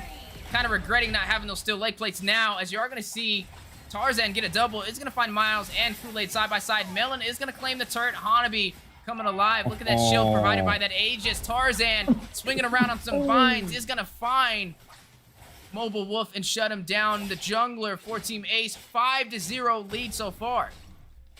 This is what we like to see from jungle assassins. Tarzan's just doing insane. King Kong in trouble. That's right. I mean, we're looking at Tarzan going up against King Kong. I mean, who wouldn't want to watch that, right? I mean, that should be a new movie out. Oh, both of them masters of swinging around and shutting things down. But looking in the mid lane, you're looking at the Simpsons trying to find a way into that turret, but Mobile Wolf gonna rush in with the steel cables, is gonna be able to clear out those minions. Yeah, I mean, it's gonna be interesting. I mean, I thought this Fanny was gonna destroy, but what we're seeing here is that Ling is very viable as Arvel gets in and sets. Huge set, a potential kill on the way. Arvel is gonna fall though, but they were able to claim a kill, taking down King Kong. in that XP lane, which is going to create the opportunity for this Hanabi to be able to take that turret. No contest. I mean, Mobile Wolf has to make the decision. Do I go in for this turtle? Do I go in for the Hanabi? Turret is going to fall. He is going to go in for this turtle. Tarzan trying to deal some damage, but it has been reset. Has Mobile Wolf wanted something in there. Cold World hit the TP on him. Hanabi is just kind of having her way throughout the jungle for OSP. Team Ace just kind of lacking here. I think the Fanny could possibly start popping off once items are secured, but it is almost a 5k gold lead at this point. I mean, Tarzan's just roaming around the map, swinging from vine to vine, taking over. Oh my god, look at the day. He's just dancing around him and poking him. He has no chance. Cold World in trouble, though. Yeah, in some serious trouble. You are going to see Sky fall into the hands of Tarzan. Huge knockup, though, with the wild charge. Down goes Tarzan from the high trees. Not going to be able to find Kool-Aid, though. Use it as a means of escape. Now, I will say, with this game so far, I mean, it's looking like it's leaning in the favor for the Simpsons, right? We need to see Team Ace claim something, but Tarzan, godlike, with the Finch poise, is going to take another kill. Kool-Aid already finding 2 deaths 7 minutes in. Ooh, Uzi. Very low. Kinda thick. Huge knockup, petrified from Yuzong, from King Kong. Melon going to shut him down, already stacking in terms of gold. And it's starting to show this is going to be a heavy-hitting Hanabi here shortly. You are going to look at this mid lane slowly being pushed in. Tarzan on the chase is going to find Miles and take him down. I mean, look at Tarzan. He has the crit. He has the Berserker's Fury and the Windtalker for some additional damage on those basic attacks. Just a beautiful game so far. He's just eating him alive. Mobile Wolf is trying, but just can't capitalize on anyone, and he's back again. Oh my god. Look at that Finch poise. Tarzan finds Sky. Down goes Kool-Aid. Both backlines taken down. That is a 2-for-1 combo achieved over there from the Simpsons. It's just nasty. A Hanabi, a 9-0. Mobile Wolf can't even take out a Yeve at this point. Taking a look at his items, I mean, he only has one made item right now. 3,800 gold.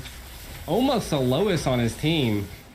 Still doesn't find Cold World. You know, he has the Blade of Heptases, which would have been great in theory if he was able to kind of focus in on that gold lane in the early game, right? If he was able to get down there, shut down Melon, have that additional damage provided by that Blade of Heptases after being out of the fight for 5 seconds and not dealing any damage or taking any.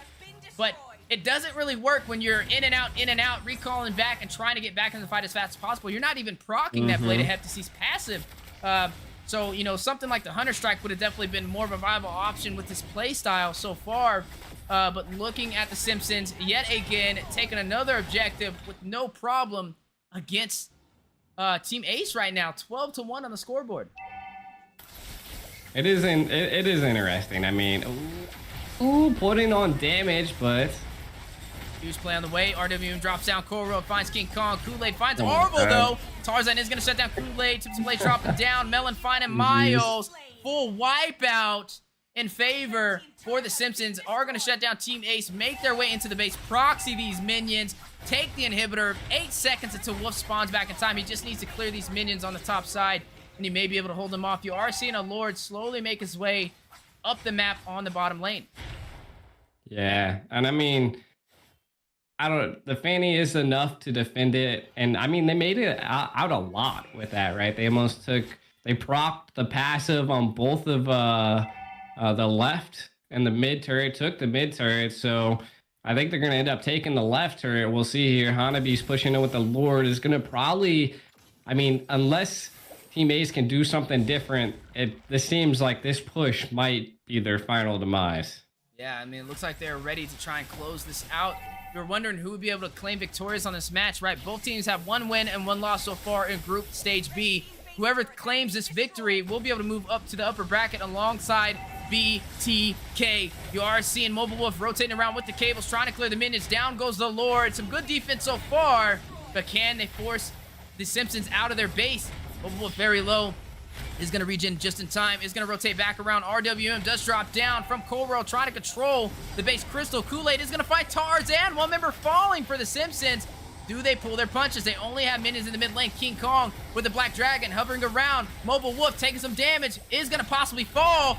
Melon is going to pick up that kill. King Kong is going to fall as well. Melon finds a double. And make that another member falling as Uze is going to find Kool-Aid. A triple from Melon as he does find Miles. Leaving Sky all by himself. The Dawning Light not enough to stop them. And the Simpsons are going to move forward, taking down Team Ace, and will be moving to the upper bracket of the Naba Invitational.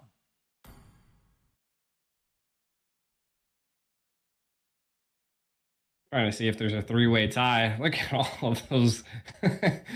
Oh, Jesus. Charlie and the Chocolate Factory, please come back. I need to...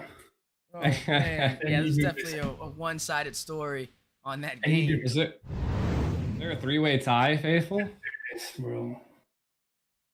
How you gonna handle that? Can you guys go to the bracket? I'm on it right now. Bracket? Yeah, we're watching it. So, Empire, TOB beat Endables, but BO beat TOB. You gotta scroll up. Right here, right? Go. Okay. Yeah. Go to the standings so you can see like the win-loss. You see how there's three of them with no, you had it right there. You were good.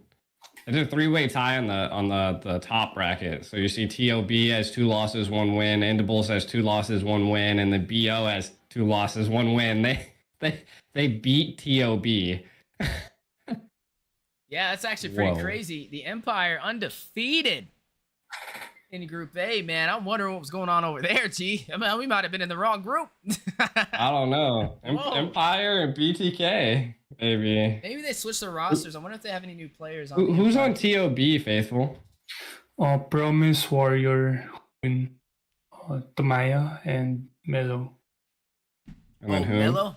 You said Mello? Yeah. Didn't Mello play on Mello used to be on what's the name? Fallout, right? Wasn't that Midnight? Melody was Midnight? Maybe I'm wrong. I thought Mello was Midnight though. I think Mello is I think it's Milo, right? Oh, Milo? No, that's Endables. Milo's Endables, I thought. But I don't know. Milo's been around a lot of teams, so you see him pretty much everywhere. Oh, it is Milo. Oh, I thought he said Mello, like Melody, which would have been. Yo, what should they do? Should they make a TOB versus BO again? I mean, yeah. Then I have to go. What's the bracket look like? No, you don't have to do. I think. Oh shoot, I'd have to look on Wikipedia, but I'm pretty sure when teams are tied like this, they don't do another game. They look at the stats. Like you can look at like pull the stats. Who had the most kills or something? Yeah, like most which kills. Team had the most kills? All right, who finished the game the fastest? It was one of those two, but it's in like those. They usually do that for like international events. Whoever had like the fastest game, you give them prio. Yep. So best player's out as well. I don't know where best player is, man. Oh no, best player was on. He was gonna on. play tomorrow. He's busy too. What team is he playing on? TOB. He's on the Ohio Brothers? Okay, so he's their jungler. Okay. That'll be fun to see. Well. So is that it, Faith? Yeah, so. That's it for today? I'm gonna announce the brackets later after I figure this out for the playoff. All right. Okay. Sounds good. Sounds good. Let me know. All right, we stream tomorrow too, right? Yeah. What we're time? gonna start at 6. 6 Eastern? 6. Yeah. So is that 5 for you, G? Yeah. Okay. Yep. 5 for me. 5 for me. And then what do we go with? It's gonna be. Is it gonna be like another bracket like this, or are we gonna do like best out of 3s? Yeah, it's gonna be a BO3 or 4 match, upper bracket and lower bracket. 4 series. So 4 series, all best of 3s. Yes. So it's a total of 12 games max. Mm-hmm. Okay. 12 Long games day. next. Yeah. That'll be fun. Okay, well, there goes the Wheezy and the Ico experience, guys. Appreciate everybody tuning in. Two neighbors just kicking it, relaxing. We had a cat on the stream, we had a dog, and we had some amazing gameplay. I mean, what more could you ask for, right? So, It was a blast. It was a blast. Thanks, Wheezy, for having me out here and doing a lot of the production and behind the scenes. If you guys haven't checked him out, I did pin him in the title of the stream, so definitely check out his YouTube. He's multi-streaming everywhere, as you can see below. So, yeah, just make sure to hit up my brother here. Yeah. Yeah, likewise for G. I tagged him in my stream as well. So, it's been a pleasure, guys. Thank you so much for spending your time with us today. We got a sneak peek on these teams for the fall season. I'm excited, man. Yeah. I can't wait to see tomorrow. Are we going to do, you want to do a dual setup tomorrow? Yeah, we can do the same thing tomorrow if you're down. All right, so we'll if do. you got time. Yeah, I'll be here. So we'll do another dual Okay. setup, same Wheezy Ico experience. It'll be fun. So definitely tune in, guys. And we can't wait to see you guys there. But as always, take care of yourself, take care of each other. We're gonna see you guys on the next one. G, I'm gonna shut See yours you, off. see So, you. and then I'll shut mine All right, off man. after. So Catch you guys later. there you go. Yeah, it's definitely been a pleasure, G. Thank you so much for hosting this alongside. No problem, me. man. I think we were in for a lot of surprises today. So, all right, G, peace out. I'll see you later. See you, homie. All right, and G, you are off. I'm gonna take you off my stream now too, but you're off. Your stream's ended. So I'm you should trying be to find the cam. Okay, yeah, I'm gonna hide you from mine though, so they can't see you. I'm gonna leave VC now too to close out. We're Appreciate good. you. Thanks, man. All See right. you tomorrow. Thank you. You too.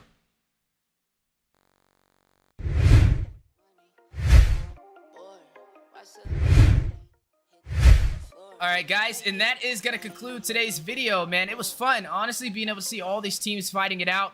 Definitely some great things in store for North America. Top of the line competition. We got to see BTK, undefeated, super stacked team. I don't think anybody's going to be able to take them down. Moba Zayn getting something that he worked very hard for, right? I mean, the odds were not in his favor for the spring season. He was able to prove the world wrong, able to shut down the superstar team with a team full of rookies. And now his team is full of vets. So, I mean, what more could you ask for? I'm excited, man. I don't think there's been a stronger team in North America yet, in at least the past year. So I honestly think this team may be even stronger than Outplay. Actually, I don't even think, I know they are stronger than the Outplay that we've seen before. So that's fun to see. Everybody tuning in on our YouTube channel. I really appreciate each and every one of you guys for spending your time with us. Make sure you guys hit that like, hit that subscribe, hit that notification bell so that you guys can get notified on our stream tomorrow when we will go live. We're going to be doing 2 live streams. So in the morning time, we're going to go live. We're going to catch the MEC Season 2. That is Europe competing it out there. They have some amazing stuff as they're trying to get noticed and recognized from Moonton so that they can potentially participate in international events. And they have the talent, man. There was over like 80 teams over there this morning. If you guys want to catch that stream, go check it out. It was live today. It was an amazing turnout, and there's some great talent out there across the seas. Hopefully we can see them eventually and go head-to-head against them in the international events. That's what they're working for, and I'm definitely here to support them. But I'm also here to support the teams in North America too, so we'll be live later that day at around 6 p.m. Eastern time to be able to catch more teams competing in the Naba Invitational or the second part of their event. So, as always, it's been a pleasure. My name is Wheezy. It's fun hosting with GD Ico. Check out his YouTube channel. It is in the title of today's stream as well.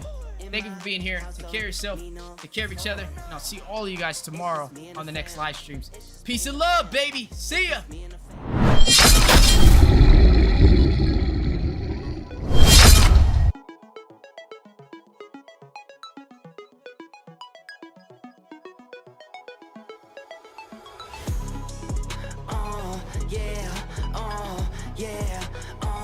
Yeah, come on.